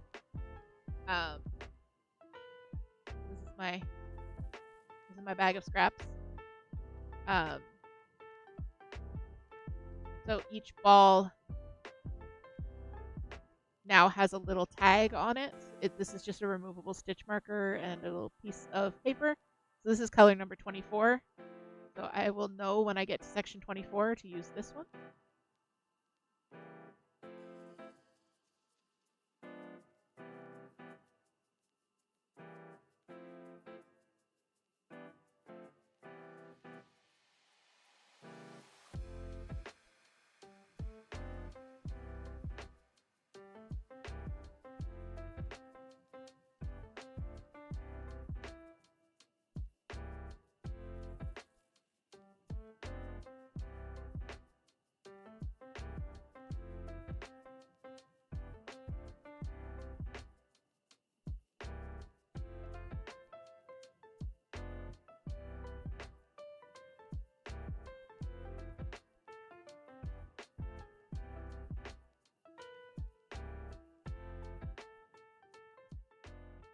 So the rest of the triangle, so I'm on section 9. So this is going to be section 10, 11, 12, and 13. So we're just going to finish off the rainbow like that. So this will be a pattern one. This will be garter stitch, another pattern, and then the very tip will be in garter stitch. And I think that this will be enough, this little tiny ball, because it's a very small section. Like you can see on the other end, it will take no time at all to do that. So I'm thinking this will be enough yarn for that. I'm very excited to get to the end of the rainbow because I started with the red end and I much prefer the cooler end of the rainbow. So I'm looking forward to working with the pretty colors.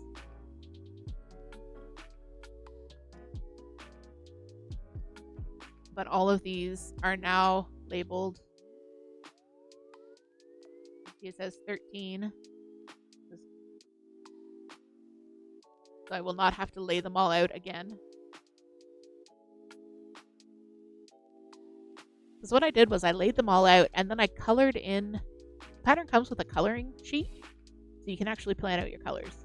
So I colored in the coloring sheet and then didn't think to mark which balls of physical yarn or which color on the coloring sheet because I couldn't get the colors exactly. Yeah, I was silly. But now it's all organized and it's good to go.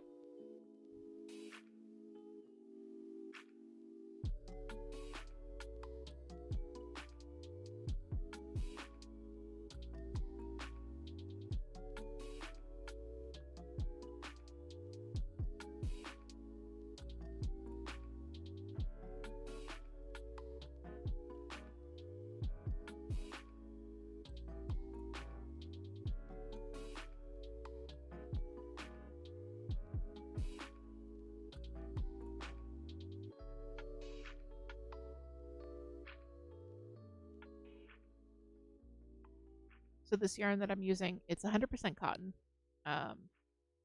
All of them are. It's 3 different yarn brands, but it's all 100% cotton. And it is so soft.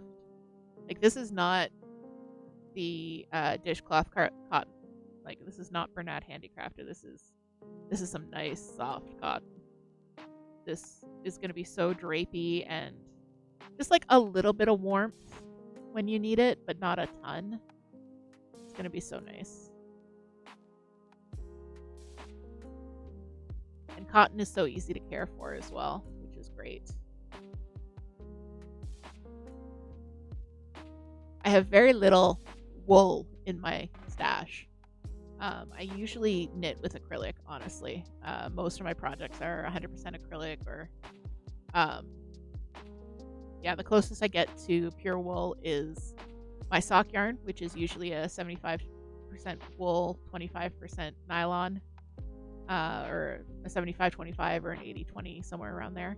And then my favorite yarn of all time, which completely contradicts the fact that I just said I work with almost exclusively acrylic, is Briggs & Little. Briggs & Little is a company from New Brunswick. They use local sheep. They mill their wool locally. They dye it in-house. It's very rustic, which is a nice way of saying itchy. It's very woolly wool. Like if you're thinking of wool, this is the woolly wool's wool. There's little bits of plant matter stuck in it sometimes, that kind of thing. But it's my absolute favorite yarn to use. I don't know why, but it's just the feel of it makes my brain go burr. So I use that for mittens, and I'm making a sweater out of it as well. But that's the only 100% wool that I use, pretty much. Yeah, a lot of people can't. I don't know.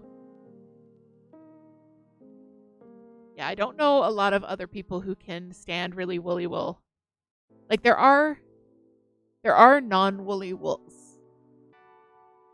Like merino is supposed to be quite soft. uh, and not itchy. But not Briggs and Little. It is rustic, but I adore it.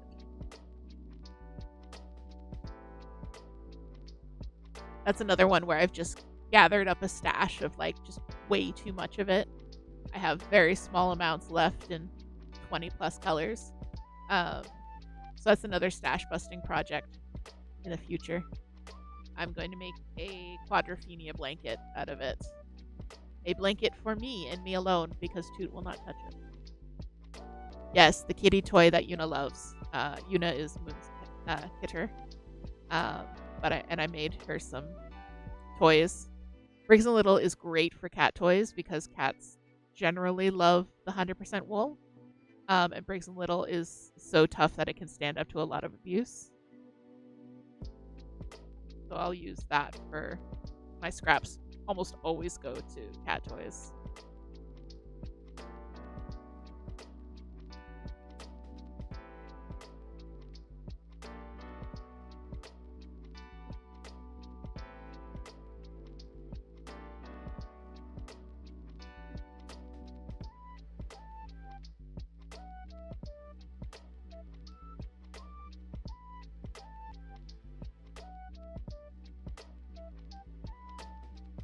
But other than the Briggs and Little stash and all of these cotton leftovers, almost all of my stash is acrylic or mostly acrylic. I find it versatile. I find it warm when you want it to be warm, cool when you want it to be cool, easy to care for, soft. Comes in 400 billion colors. I have very little complaints about acrylic.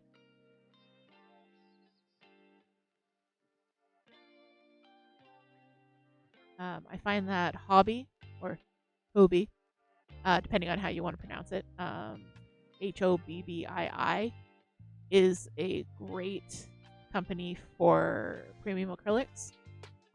They're located out of Denmark, but they ship all over the world. And yeah, they're the best source I've found for really good quality acrylic in all kinds of like anything from gradients to stripes to solid. I really like theirs. Well, hello, baby. Marley, you want to go over here? It's craft night, baby. We can't cuddle. Is it anger night for early then?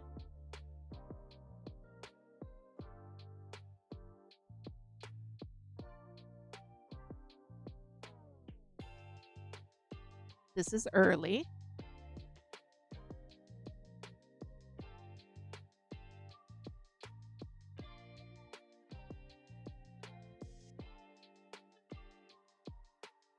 Early just desperately wants to be near her daddy.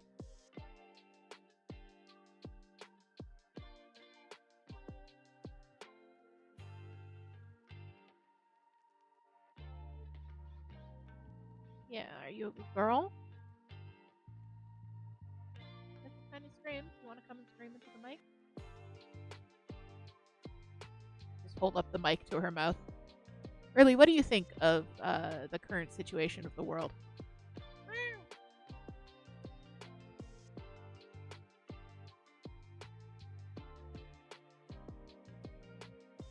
What are your thoughts on the current wet food shortages affecting local kitters?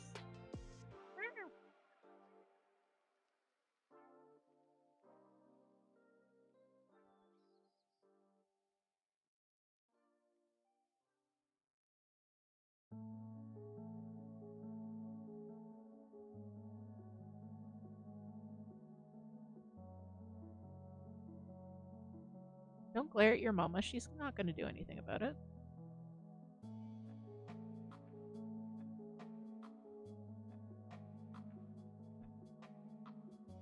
So I've injured my shoulder, as y'all know. And it happens to be the shoulder that all of my cats enjoy. Early, what did you just do? Okay. It happens to be the shoulder that all of my cats enjoy curling up on, and especially this one. So I've had to like redirect her to cuddle on the other shoulder, and she'll just start inching across my chest. Like I won't notice that she's moving like just 2 inches at a time towards the shoulder she's not supposed to be lying on.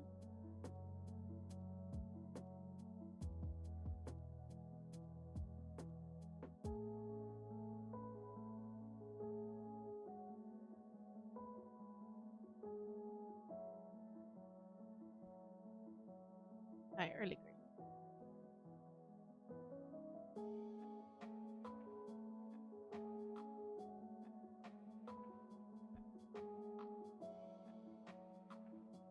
Are you gonna settle? No, you're just gonna terrorize. Cool. She managed to move the emote wall, so if anyone had sent emotes, they would have gone bouncing down in the corner. She also has... Ooh, I fixed it, so they should now be bouncing in the middle of the screen again. But she managed to bump the emote wall somehow, like almost off the screen. How did you do that? Really, girly?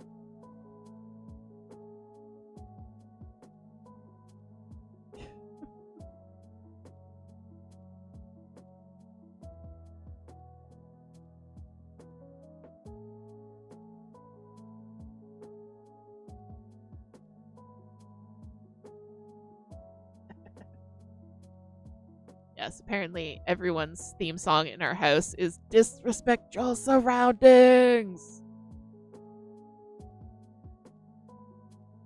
Early has knocked over both of my drink tumblers.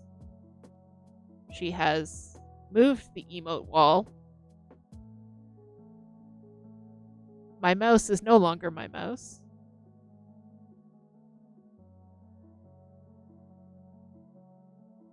Okay, you want to sit? No? Okay. I thought she was going to sit down and settle. She said no. Hi, I love you. You're so needy.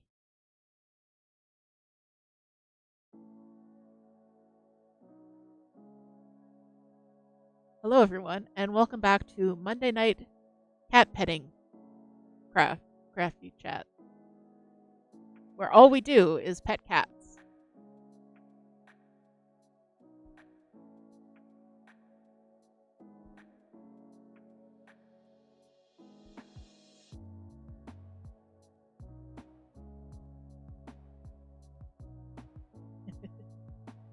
"100% cat stream all the time."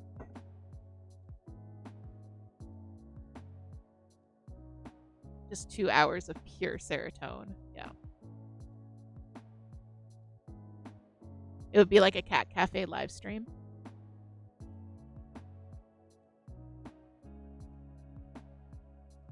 Our house basically is a cat cafe at this point, except that we don't have guests over ever. Really? Stop disrespecting your surroundings quite so much. Thank you.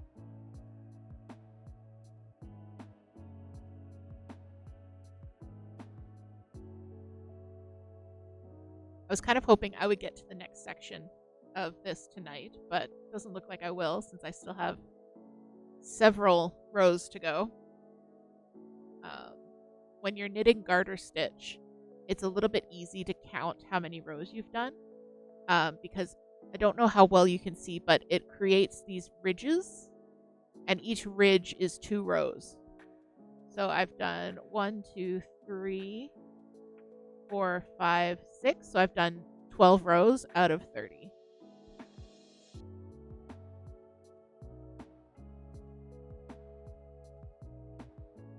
And I actually, for my knitting patterns, last week I showed off Pattern Keeper, which is a cross-stitch pattern keeping app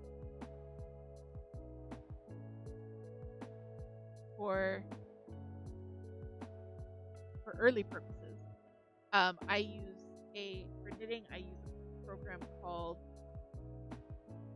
I use a program called Knit Companion on my tablet like this. It's really handy. So you can load any PDFs in, and I'm trying not to show you too much of the pattern because it is a paid pattern. But it's got, so you can load in any PDF, and it has this like tracker bar. So you can have it highlight which line of the instructions you're actually on. So I'm actually on the next page of instructions. Yeah, I'm on section 9, garter, which it's garter stitch. So yeah, I'm pretty much there. So this is really handy. It's especially when you get to stuff like this for the for charts for lace and cables. It gets super handy to have this. I just have it sitting up on a stand on my desk, so I can refer to it and move the highlight bar as needed to whichever row I'm actually working on. Knit Companion is free. There are paid. I think there's a pro version. I'm not sure exactly what the difference is. I haven't really hit any barriers in the free version to what I can't really handle. The other nice thing about the free version is if you are a user of Ravelry, you can sync your library directly there. So like, for example, for What Tomorrow Brings, I bought that pattern on Ravelry, so I can just go into Knit Companion and it'll pull the PDF directly from Ravelry, which is very handy. You don't have to like download it and then send it to your tablet and then open it up. Like, it's just all one process.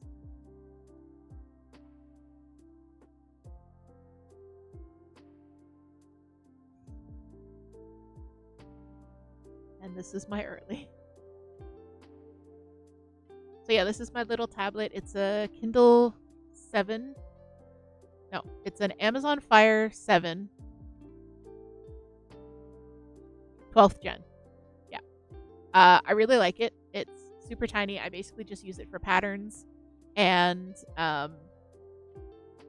for knit patterns, for cross stitch patterns, and also for reading.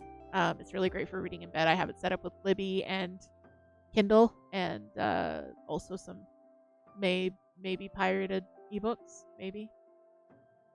You'll never know. There is actually, what is it called? Load Up Your Kindle Day is coming on the 30th, where a bunch of ebooks by different authors are going to be free. I'm going to put up some information on that in the Discord because I think it's really awesome. And it's a really good way to get to know new authors, check out new things. So that's coming up on the 30th. I'm really excited about that. That's going to be cool. Trying to read more has been one of my goals. I'm actually reading a real physical book from the library called The Guardian of Isis. It's really good. And whenever I pick it up, I just like don't put it down for a while. So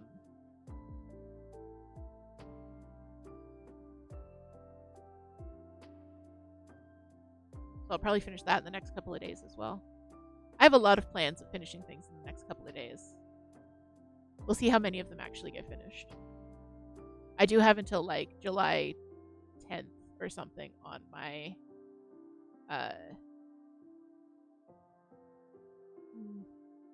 naps. I have until July 10th to return the book to the library.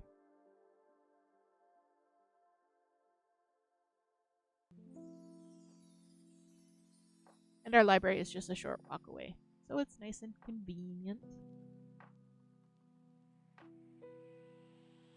And then I'll have to get on my other backlog. I have quite a few books I want to get through. I have a craving to read some like classic Robert Heinlein. I don't know if anyone is familiar with his work. He did like Stranger in a Strange Land, which is just so good, like so ahead of its time. The Door into Summer, which I really enjoyed. And one book in particular is called Friday. And I first read it when I was too young, honestly, to read it. I was in elementary school, I think. But I really want to read it again. It's on my shelf right now. That one's just been on my mind, so I think I'm going to read that one soon.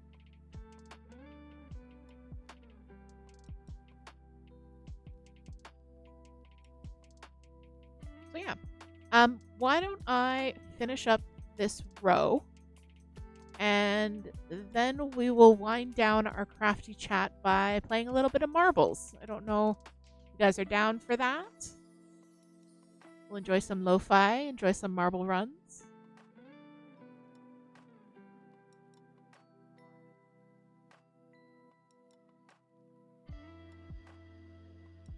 Marbles! Yes.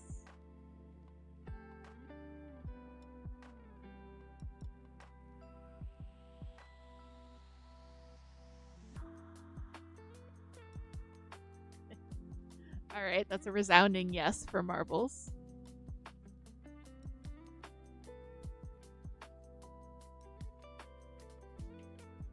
Thank you, Moon, for the hydrate.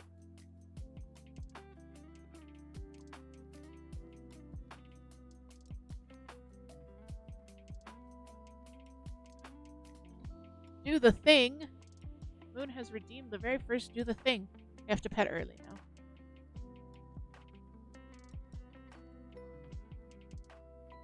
Early? This is Auntie Moon petting you. Yeah. Scritches? Scritches from Auntie Moon?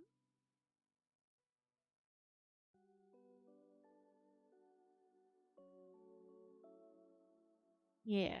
You just want some love, home. She is a real love bug. She's crazy, but she's a love bug. Hi. You're so cute. You want to be cute just out of range of the camera, though, huh? Yeah, that's my girl. That's my girl.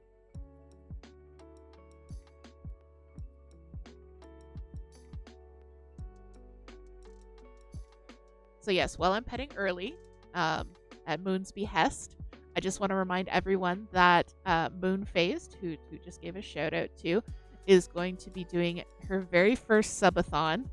That's going to start this Wednesday. I'm going to be streaming as well to support her. But Wednesday, 7 o'clock p.m. Eastern.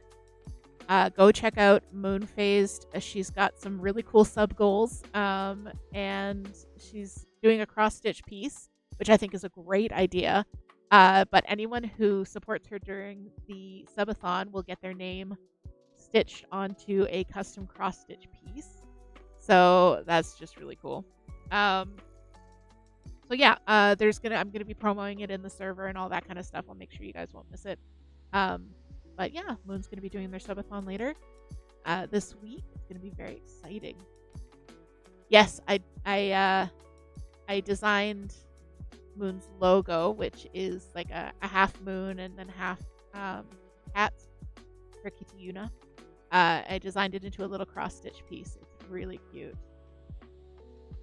if I do say so myself. Thank you, Moon. That's very sweet. All right, let me just get this row done real quick, and then we can skip. I'm sorry, early. Let me finish this row. I just don't want to leave it in the middle because then it'll fall off. Thank you, Moon. I appreciate that. I'm really excited to see how it's going to look with all the names and everything. That's going to look so cool. No knitting, only love.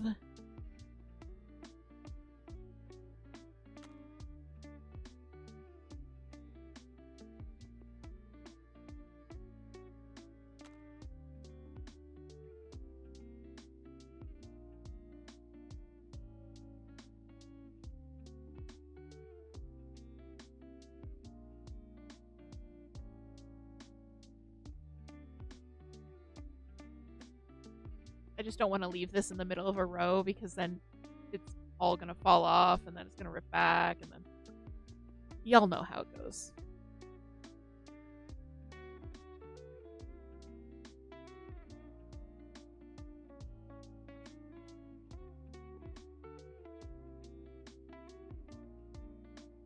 All right, Star. See you soon. We're gonna get. You've got time. I've gotta finish this row, get things set up. So yeah, if everyone wants to go grab something to drink and get settled in for marbles, we'll get started in a few minutes here.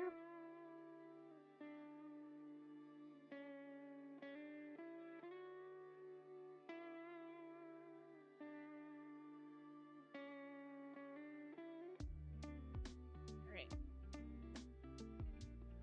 So one last look at my lovely rainbow shawl. It's so pretty. It's gonna look so good when it's all together.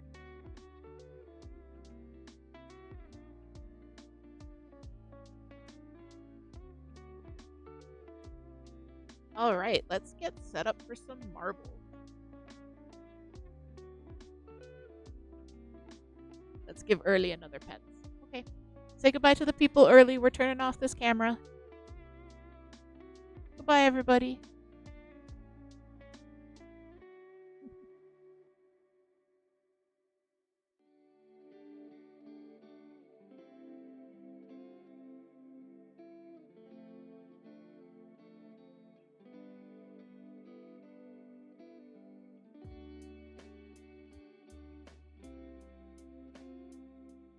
All right, goodbye, everybody. Early says goodbye.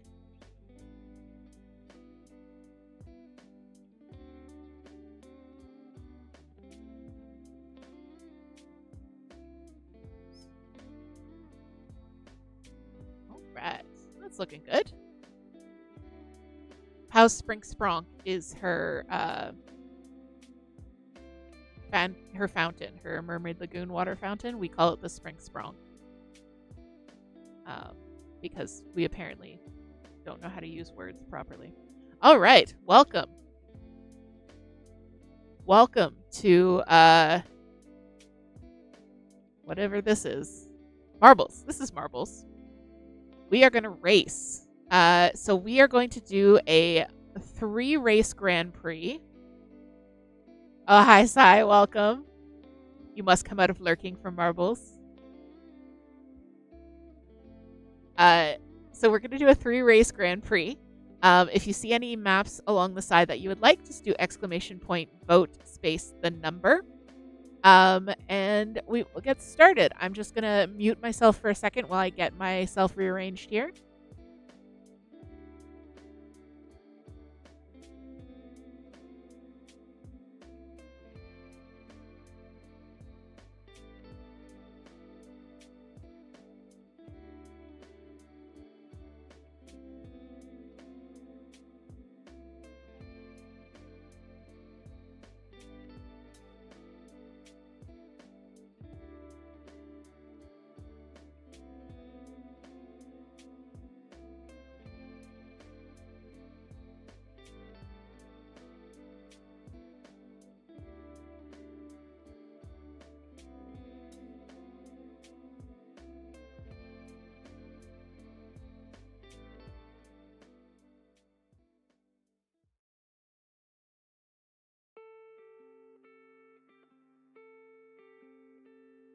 All right. Welcome back. Okay, welcome back, Star. Welcome back, Sai. Everyone has voted. Let's jump into the race, shall we? I think Toot is the one who picked House of Pain. That one just sounds terrible. All right, everyone. If you want your marble in the race, you do !play in the chat. That's all you got to do. The marble takes care of the rest.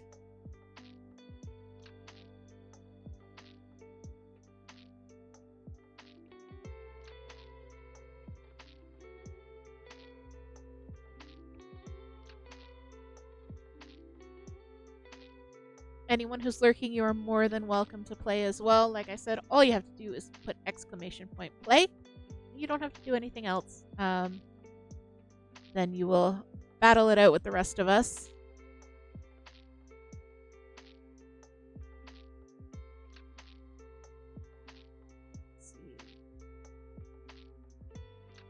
Going to change our category here. Give everyone else another minute or two to jump in. All right. That didn't work the way I wanted it to. I want you to be marbles on stream, not makers and crafting. Good. All right, now we're officially playing marbles. All right, anyone else want to jump in? Now is your chance. Just exclamation point play in the chat. I am still petting Early in case anyone was worried or concerned. Early is still getting pets.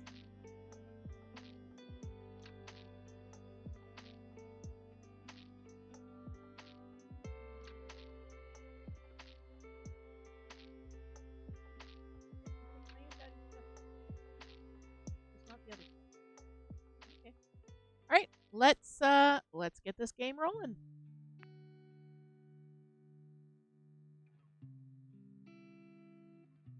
You were doing a heckin' concern about the state of Early's cuddles. All right, who's going to be the first through the Plinko boards? It looks like Toot taking an early lead. Oh no, it is Star. Star in the lead. Battling it out with Sai. Star and Sai battling it out for first. Zooming through. Ooh, is she going to make it? Are we going to see some yeets? Boom. Yep.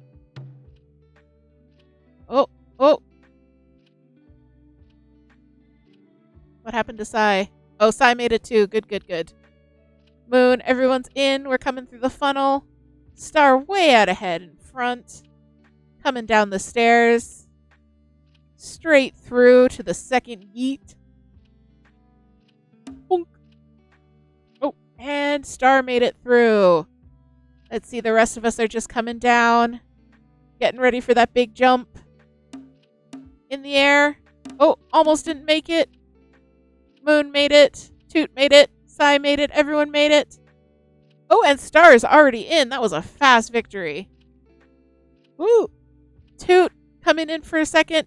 Toot flying off into space. Oh no, I'm gone. Toot's gone. Where's Moon? Moon's in. Let's have the final results. In first place, we have Star. In second place, we have Sai. In third, we have Moon. And unfortunately, the DHs have perished. Let's see how we'll do on the next map. This is Excite Marble. I don't know if we've played this one.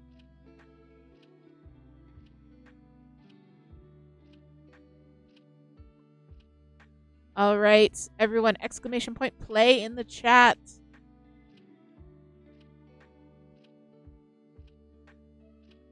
Yes, the DHs. The DH is me, and then the DH handler is Toot. So DHs. It works. We come in pairs. Welcome back, Azure. Just in time for some marbles fun. We're going to be playing marbles for the next little bit.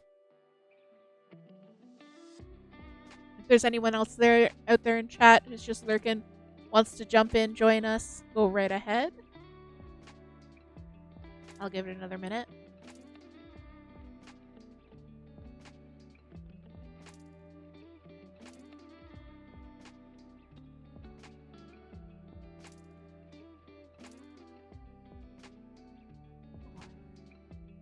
Early is now curled up next to me. We are doing a cuddle. I know everyone was deeply concerned about Early's current comfort levels.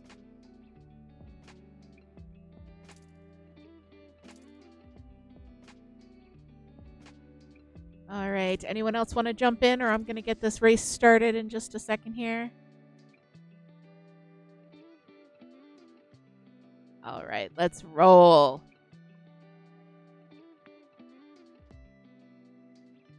This is Excite Marble. Let's see who's going to be the winner. The most excited marble. And away we go. Looks like Star's first. Oh, no, Azure leaping ahead. Let's see. Oh, everybody really close on this one. This one's a really bouncy little track. It's a little track, too. We're just going in this little tiny circle. Woo! That's some impressive air we're getting. Everyone's sticking pretty close. Looks like Moon and I are battling it out for first. There's Moon.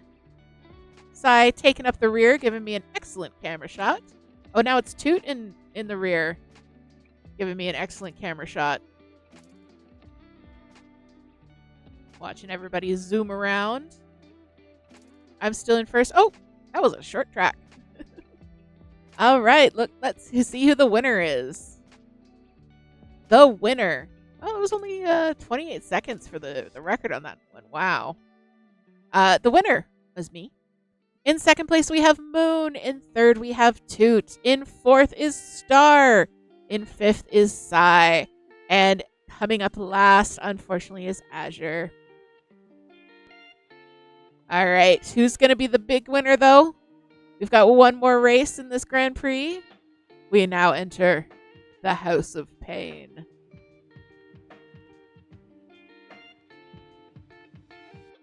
All right, get your marbles in. Exclamation point play in the chat.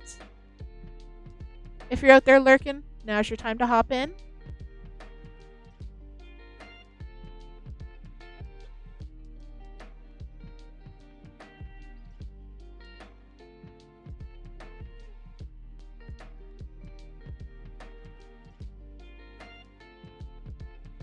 All right.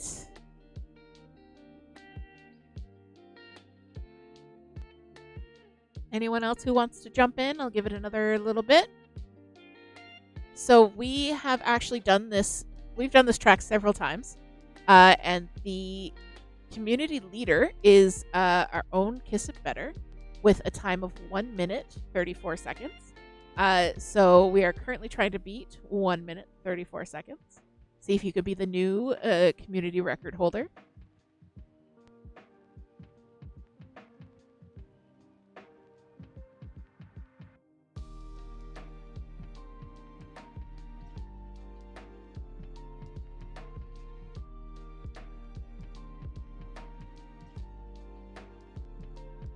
All right, I think everyone's in who wants to be in.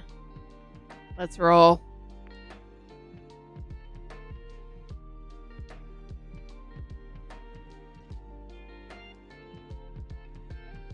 And we're off. Who is going to be the first one through the Plinko board of doom? Ooh, Star is not making it very far. Looks like I'm out in front there. Oh, and Sai right after me. Azure coming up a close third. Sai zooming out ahead.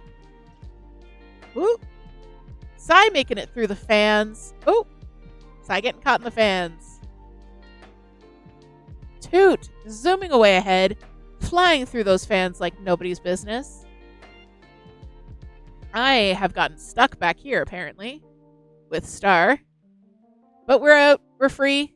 Star, we're free. Ooh, Azure taking the lead as Toot gets stuck in the fan. Unfortunate for Toot. There she goes. She's out now. Closely followed by me. We're down. We're coming down. Through the meat grinder. Down into... There's more fans. More fans. It looks like Azure's actually on track to beat the course record. If he can get through... Oh, we are through.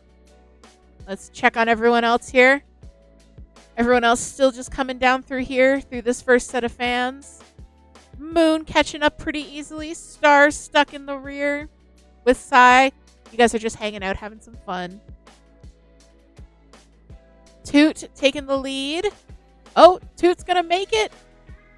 Oh. And Toot wins. Toot in first. That's very impressive. What happened to Azure? You got stuck. Got stuck all the way in the back. Unfortunate. Moon is in. Sai and Star stuck in that last set of fans. Star's coming down now. Star is in.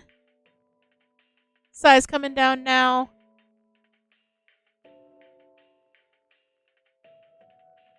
Ooh, almost got yeeted there. And where's Azure? He's coming down too. There we go. Everyone is in.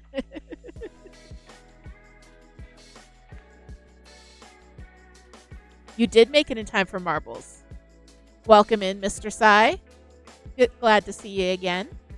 We just finished our first Grand Prix. We're going to do a couple more, so you got lots of time.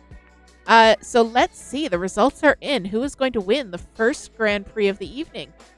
In third place, we have Moon. It is Moon-phased in third place. In second is me. It's not that exciting. In first is Toot. Toot is the winner. Toot wins. Toot wins our very first Grand Prix of the evening. Very exciting. All hail Toot. I'm not the one who said it first, so I can say it now. It doesn't look like favoritism if it isn't coming from me. Toot and Moon win, yes. All right, let's do another Grand Prix. We're going to do 3 maps again. So if you see a map you like, exclamation point vote, space the number in the chat. Not all heroes wear capes. Yeah, thanks for taking that one for the team. Really appreciate you.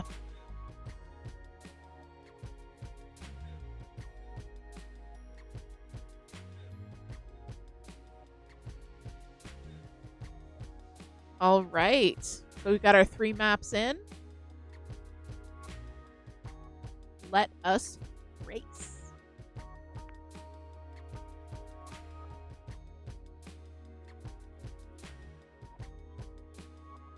We are starting with Shattered Dreams. Ooh, this one's going to be good. The current record holder on this course is Moon-phased. So Moon is the one to beat. Exclamation point play in the chat. All you have to do is exclamation point play. You don't have to do any other work. Your marble does it all for you. If you're out there lurking, now is the time to jump in. And we're happy to have you. See if we can knock Toot off her podium in this second Marbles Grand Prix. So Moon has a time of 1 minute 40 seconds. So that's the time to beat, 1 minute 40 seconds.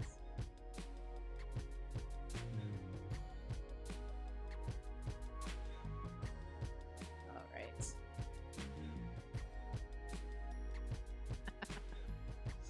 That's the kind of wholesome trash talking I want to see in the chat.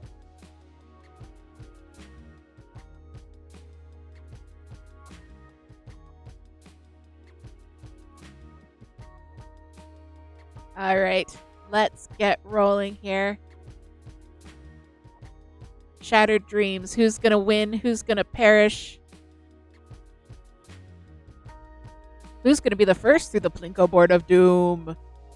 Look at all those fans to just... Oh, look at Azure just bouncing around there. It looks like Sai is the first through. Oh, Sai and Toot battling it out for first and second. Look at that. Gonna be a close one, guys. Sai going down one way, Toot going down the other. They're just gonna trade back and forth, first and second, I think. Looks like I'm trying to make a play for Sai's position over there. All Sai needs to do is beat Mr. Sai. That's it. Don't worry. I think you're good. Senior Sai is back here. Star catching up. Star managed to get on the fast track over there. Star in first. Azure in second. Oh, no, Toot in second.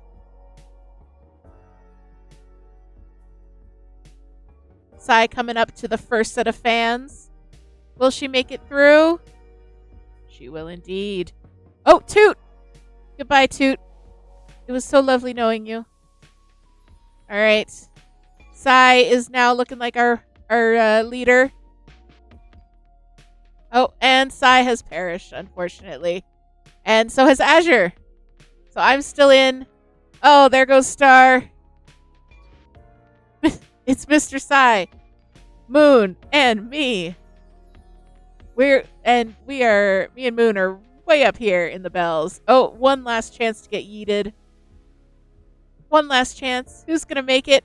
Oh, this is down to the wire. We are both stuck. Is it going to be Moon?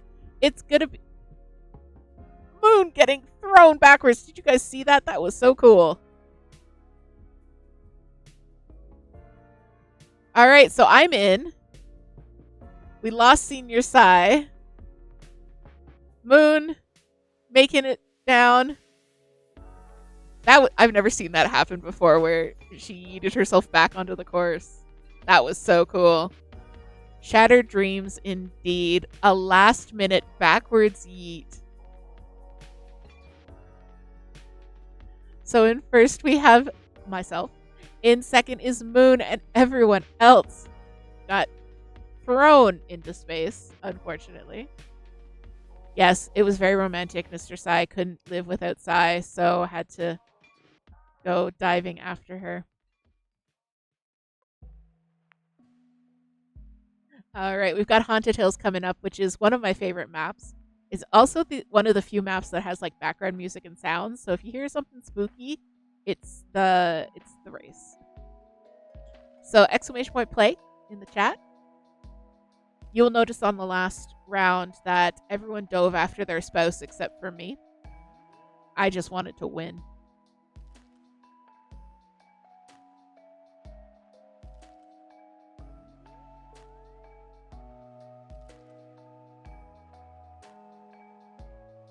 I'm sorry I let you die. I just had to win.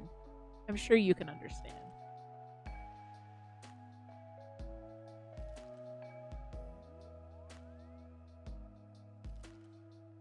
Am I about to get banned from my own stream?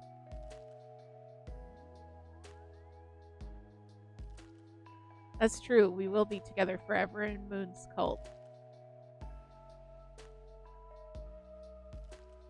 I'm sleeping in Pow's house tonight, but it's so small and full of dirt. But it does have good snacks.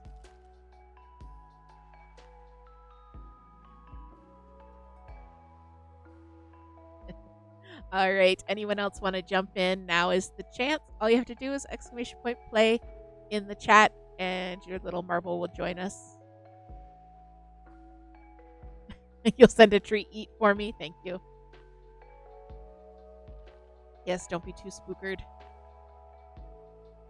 And it looks like Moon also holds the course record on this one for our community. So once again, we're trying to beat Moon with a time of 2 minutes and 23 seconds. The world record is 1 minute and 17 seconds. I don't even know how that's possible. That sounds crazy. All right, let's get this race going.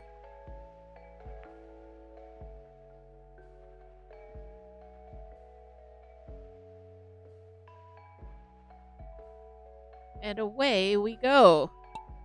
Into the cauldron. Ooh. I can't see anything. Where are we going? There we're going. It looks like the Sais are out ahead. Oh, Azure taking the second place. I don't know what that was, but it was scary. Ooh. Someone's getting shot somewhere. All right, Toot in behind. Oh no, Mr. Sai. I don't think that's good. I don't think that's good at all.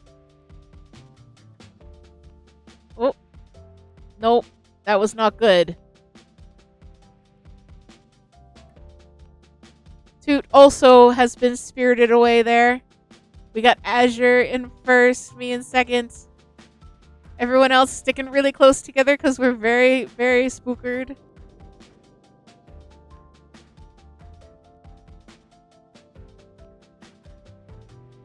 We are all sticking very, very close together. Toot going to check out the zombies in the graveyard. Whoop, whoop. We are sailing. We are flying. Away we go. Through the atmosphere. I do not even pretend to understand how this map works. We're just kind of like bouncing around stuff. Even more so than other maps. But we're lined up so nicely in this one. Let's see. Zooming over the banister. Were we supposed to make that? I don't know. But Azure, right on the... So that little marble in front that doesn't have a label, that's Moon from the last round, from the winning round. So that's what we're always trying to catch up with. Moon, however, in this race is a little bit behind. Looks like it's me in front, Star and Sai battling it out for second. Oh, no, Star coming up. Ooh, all of us passing the moon marble. Oh, around the spooky smoke. See, we're all in the spooky smoke together. Oh, and it's gonna be me first, then Sai, then Star, then Moon. All right, that was a really close finish. Let's see, the final results were myself in first, Sai in second, Star in third, Azure sneaking out the fourth, and Moon coming in fifth. And unfortunately, we lost Toot and Mr. Sai. They decided to take the shortcuts that were not shortcuts. All right, let's try the last map of this Grand Prix. We're going to the space station. Going to the space station, we're going to see who is going to be the victor for this Grand Prix.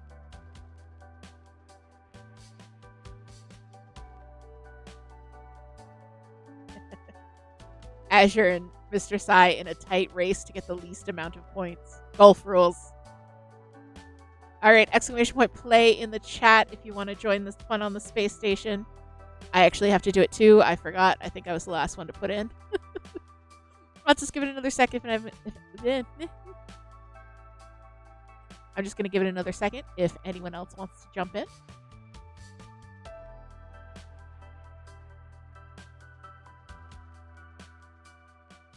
I finished my third drink for the stream. About to crack into my fourth. Marbles really takes it out of my voice.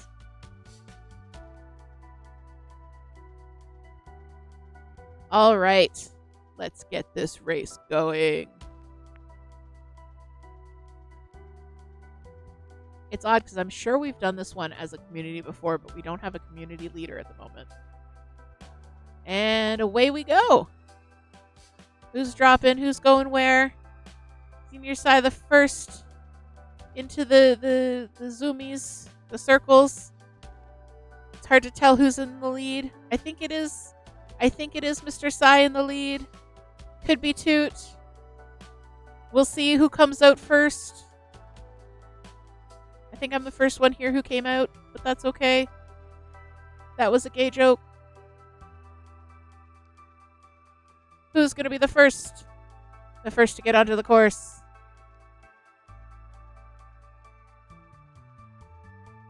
Oh, we're still sticking really close together here. Oh, and it looks like I've zoomed out in ahead. Quickly followed by Moon. Oh, Moon getting stuck on the yeet. All the way to the back. All right, I'm still ahead. We're followed by Toot and Azure. Senior Sai zooming up. Let's see. We got Azure there. Mr. Sai coming up behind. Star and Moon battling it out.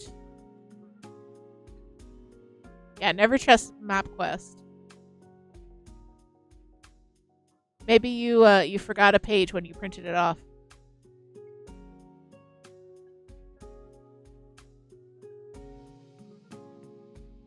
All right. Ooh, Toot zooming ahead, overtaking Azure for second place.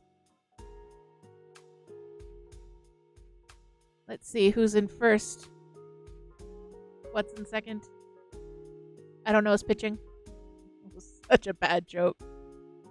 Where am I? I'm over here. There we go. Toot's running up behind me.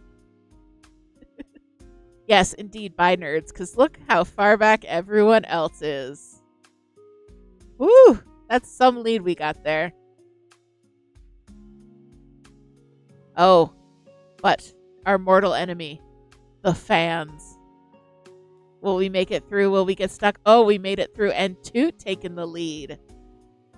Toot taking the lead. If there's anyone hacking. Azure coming through. Mr. Sai coming through. Star and Moon kind of getting stuck in the fans. And where's Sai? Sai also making it through the fans. Ooh, we're all stuck. We're all stuck. Toot falling behind. Zoom. Oh, Azure got stuck. Mr. Sai, this could be your moment. Making his move. Making his move up, catching up. Moon and Star battling it out.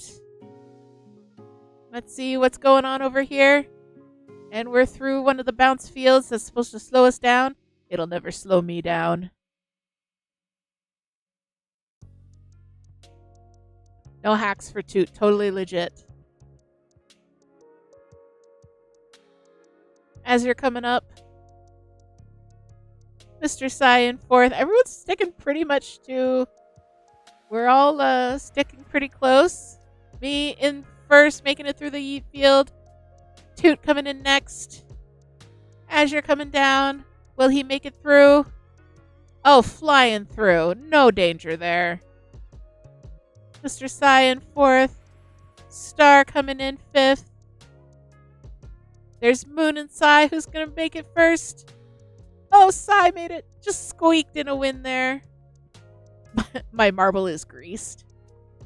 I will neither confirm nor deny that. All right, in first was me. In second was Toot. In third was Azure. Breaking those golf rules a little bit there. In fourth, we have Mr. Sai. In fifth, we have Star. In sixth is Sai. And in seventh, unfortunately, was Moon. So let's see. Let's see who wins this Grand Prix. The results are in. The winners are... Test my marble for performance-enhancing drugs. So in third, we have Moon. Moon eking out a third again. In second, we have Toot. So someone knocked her off her podium. And that someone was me. Haha, suck it, Toot.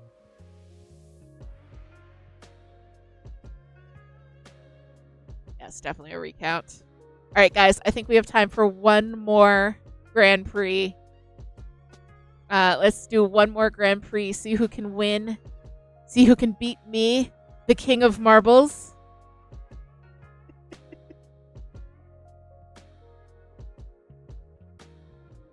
There will be no recounts. There will be no new juries.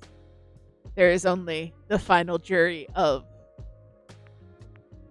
the marbles. Okay. So this is going to be our last one of the evening.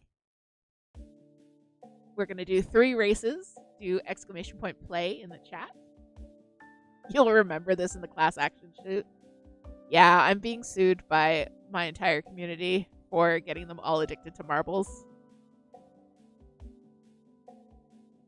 So if you would like to vote for any particular map, you do exclamation point vote space the number of the map.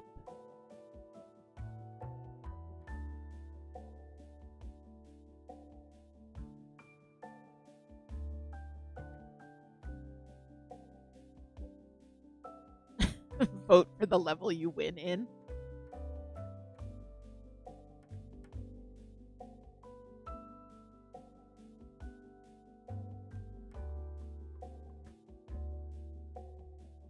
All right, we've got Cosmic Chaos taking flight and Pixels Raceway. Let's see what happens.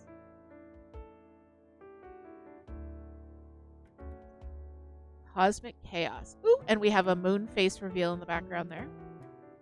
Exclamation point play in the chat. This is going to be our final Grand Prix of the evening. Yes, Moon has hidden. Too shy.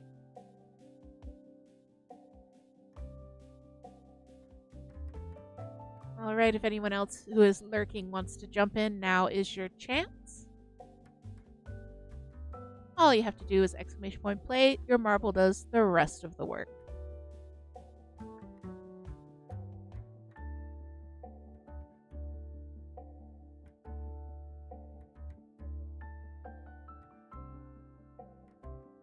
I am definitely giving people time to join. I am not just taking the time to open my Gatorade. That's exactly what's happening.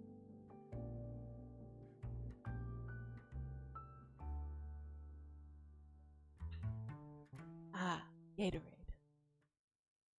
All right, let's roll. I have the Gatorade Frost Glacier Cherry. It is so good. I'm putting in the hacks, yeah. I'm turning on all my cheat mods. That's why I'm winning. It's the Gatorade. Although in that case, Toots would be fueled by energy drinks and chaos, so I think that might be even more hacks. Alright, who's going to be the first one down? Looks like Moon. Oh, no. Could be Azure. Who's going to be the first one in? Looks like it's Toot is the first one through. Oh, and it, but no, Azure swooping ahead into the cosmic chaos. Oh, oh, oh. Everyone is about even. Yeah, we're all battling it out there. I think Azure's got a slight head start, but the rest of us are sticking pretty close. This is chaos. I can't keep up who's where. Who's where, who's what, who's doing the thing. Mr. Sai, Toot, coming around there. Chasing Moon, chasing Azure. Moon zooming out ahead. Toot zooming out ahead. Oh, Toot almost got yeeted there. Did you guys see that? Mr. Sai claiming a lead, quickly followed by Azure. Oh, it's a yeet field, guys. Be careful. Those little black things can send you flying into space. Star zooming ahead. Wow, Star taking a hefty lead there. But Mr. Sai, he will not be deterred. He's coming for her. As you're trying to keep up, but just can't make it. And me and Toot are just happy to be here. We're just enjoying life. Oh, okay. Toot is leaving me behind. That tracks. Alright. Star is still in the lead. Oh, no. Mr. Sai taking the lead. Is it Star? Is it Mr. Sai? They are so close. Oh, this one's going to come down to the wire. We got Mr. Star. We got Starberry. Mr. Star. We got Mr. Sai. Starberry. And it's going to be Mr. Star. Mr. Sai. It's going to be Mr. Sai by a hair. By a hair. As you're coming down slowly. I'm taking my sweet time. Moon beating me down there. And we're all in. Oh, that was such a close race.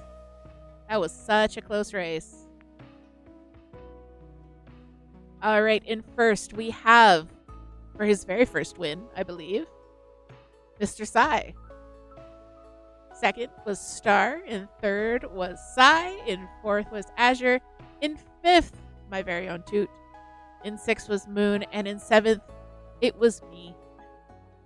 But it looks like Mr. Sai, Star, and Sai all beat the course record, which was previously held by me. So Mr. Sai is now going to be our new course record holder.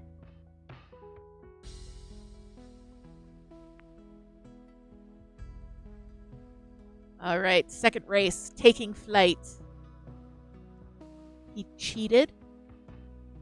Can't believe you would cheat on this, the most sacred of raceways. All right, guys, exclamation point play in the chat. This is called Taking Flight. We have actually... Did I enter? No, I did not. Hey. There we go. We have played this one before because we have a course record holder, which is... I do not want this. How do I hide that menu? There we go. Okay. Because we do have a record holder. Opie is the course record holder, 2 minutes, 22 seconds. So Opie is the marble to beat. If everyone's in, we will get rolling. Where is my cursor?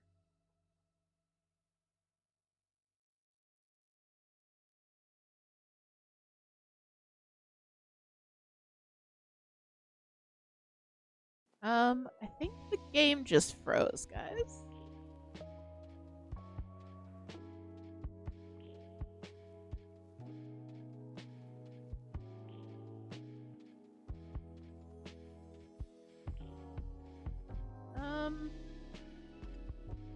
Well,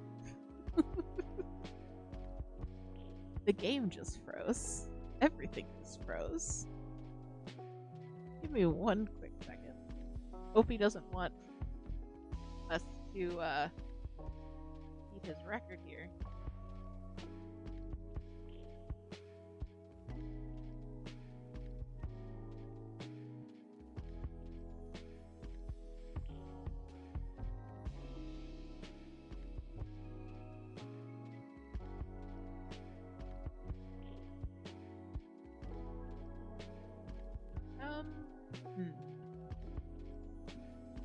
Well, guys.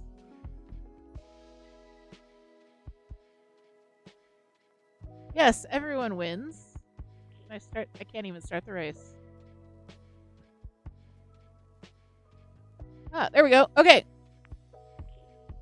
Did anybody enter? Yes.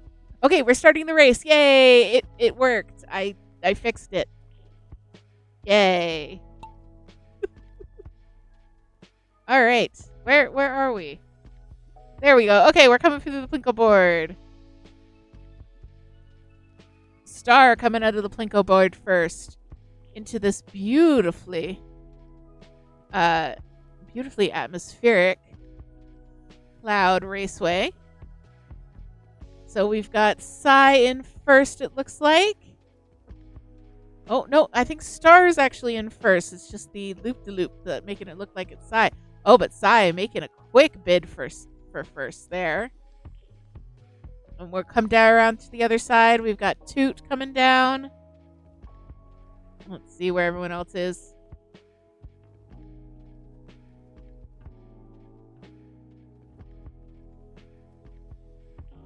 Ooh, could be me. Could be Mr. Sai. Who knows?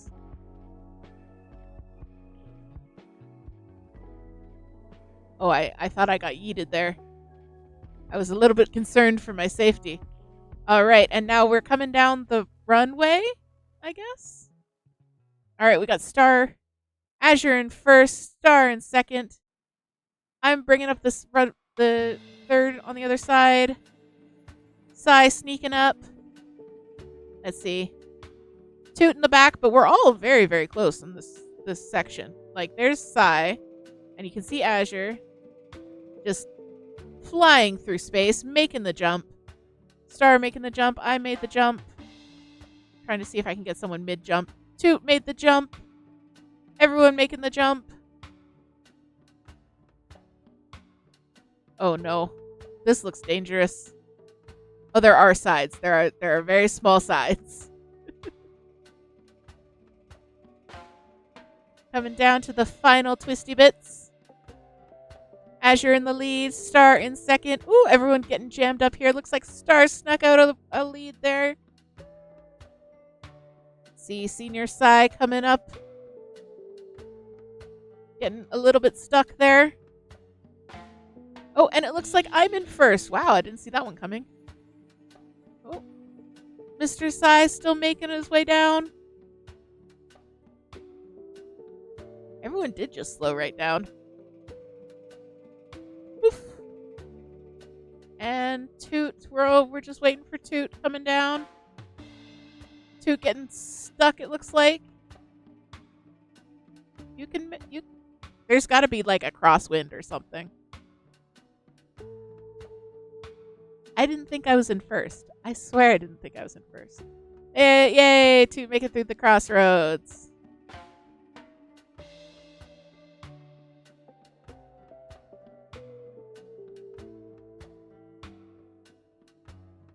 And Toot is in. Yay. All right. In first, we have me. In second, we have Star. In third is Sai. In fourth is Azure. In fifth is Moon. In sixth is Mr. Sai. And in seventh was Toot, unfortunately. Yes, Toot was just trying to draw it out. So we are going to move on to the final race of the evening, and I'm going to spend this race talking about the upcoming schedule instead of commentating because I am trying to multitask. All right, so exclamation point play in the chat if you would like to get into this final race of the evening, final race of the Grand Prix, final Grand Prix of the evening. So everyone, I think, is in. So let's get rolling here. I'm just going to hit start. So it's Monday Night Crafty Chat, which I'm so glad you guys joined me for. I really want to thank you for coming out. I know it's a little bit of a more chill stream. Wednesday this week, we are going to be playing some Scriblio and Gartic Phone with our friend Moon as part of her subathon. So those are both drawing-based games. And you'll actually have a chance to play with us if you would like. We're going to try and keep everything not safe for... we're going to try and keep everything safe for work. That's what I meant to say. But you're more than welcome to join us on Wednesday for playing Scriblio and Gartic Phone. And then on Thursday, instead of our usual Friday, we're going to be playing Phasmophobia, again with Moon. And you will be able to heck with me during that stream. There's going to be special rewards set up where you can use your channel points to make me play without my glasses, to forbid certain in-game actions, to make me do scary things like go say the name of the ghost in the ghost room. Yeah, you can heck with me big time. So start hoarding those channel points. Phasmo is going to be a lot of fun. So Wednesday and Thursday, we're going to get started around 7:30, so a little bit later than normal. And we're going to go until about 10. And then I'm going to take the rest of the week off, and we'll be back to our normal-ish schedule. Yeah, that was a lot of violent marbles. We're going to be back to our regular schedule the following week. I am also really, really hyped for Phasmo. It's going to be so much fun. So the winner of that race was Moon. In first, we had Moon. In second, we had Toot. In third, we had Mr. Sai. In fourth was myself. In fifth was Azure. In sixth was Sai. And in seventh was Star. So just before we move on to the Grand Prix results, I want to thank you again for coming and hanging out with us. I had a really great time tonight. I'm hopeful that you did as well. And as always, I will see you guys in the Discord. We'll be able to chat between now and Wednesday. And otherwise, I will see you on Wednesday for Scriblio and Gartic Phone. So the winners of this Grand Prix are... In third, we have Mr. Sai eking out a third place podium. Give it up for Mr. Sai. In second, we have Sai standing on top of Mr. Sai, as is right. And in first place, we have Star. Star is the winner. Star wins for the evening. Our friend Starberry is the first place winner for this Grand Prix. All right, guys. I am so glad we were able to hang out today. I am going to just have a quick look, see who else is live. Pickstitch is live. We are going to head over there. We're going to hang out with him a little bit. He's much more high energy, but he's still doing crafting. So let's, I'm just going to set up the raid here. Thanks everyone for coming out. Thanks for playing marbles with me. I had so much fun, and we'll see you on Wednesday. Thanks so much, guys. We'll see you. Bye-bye. Bye-bye. Bye. Bye-bye.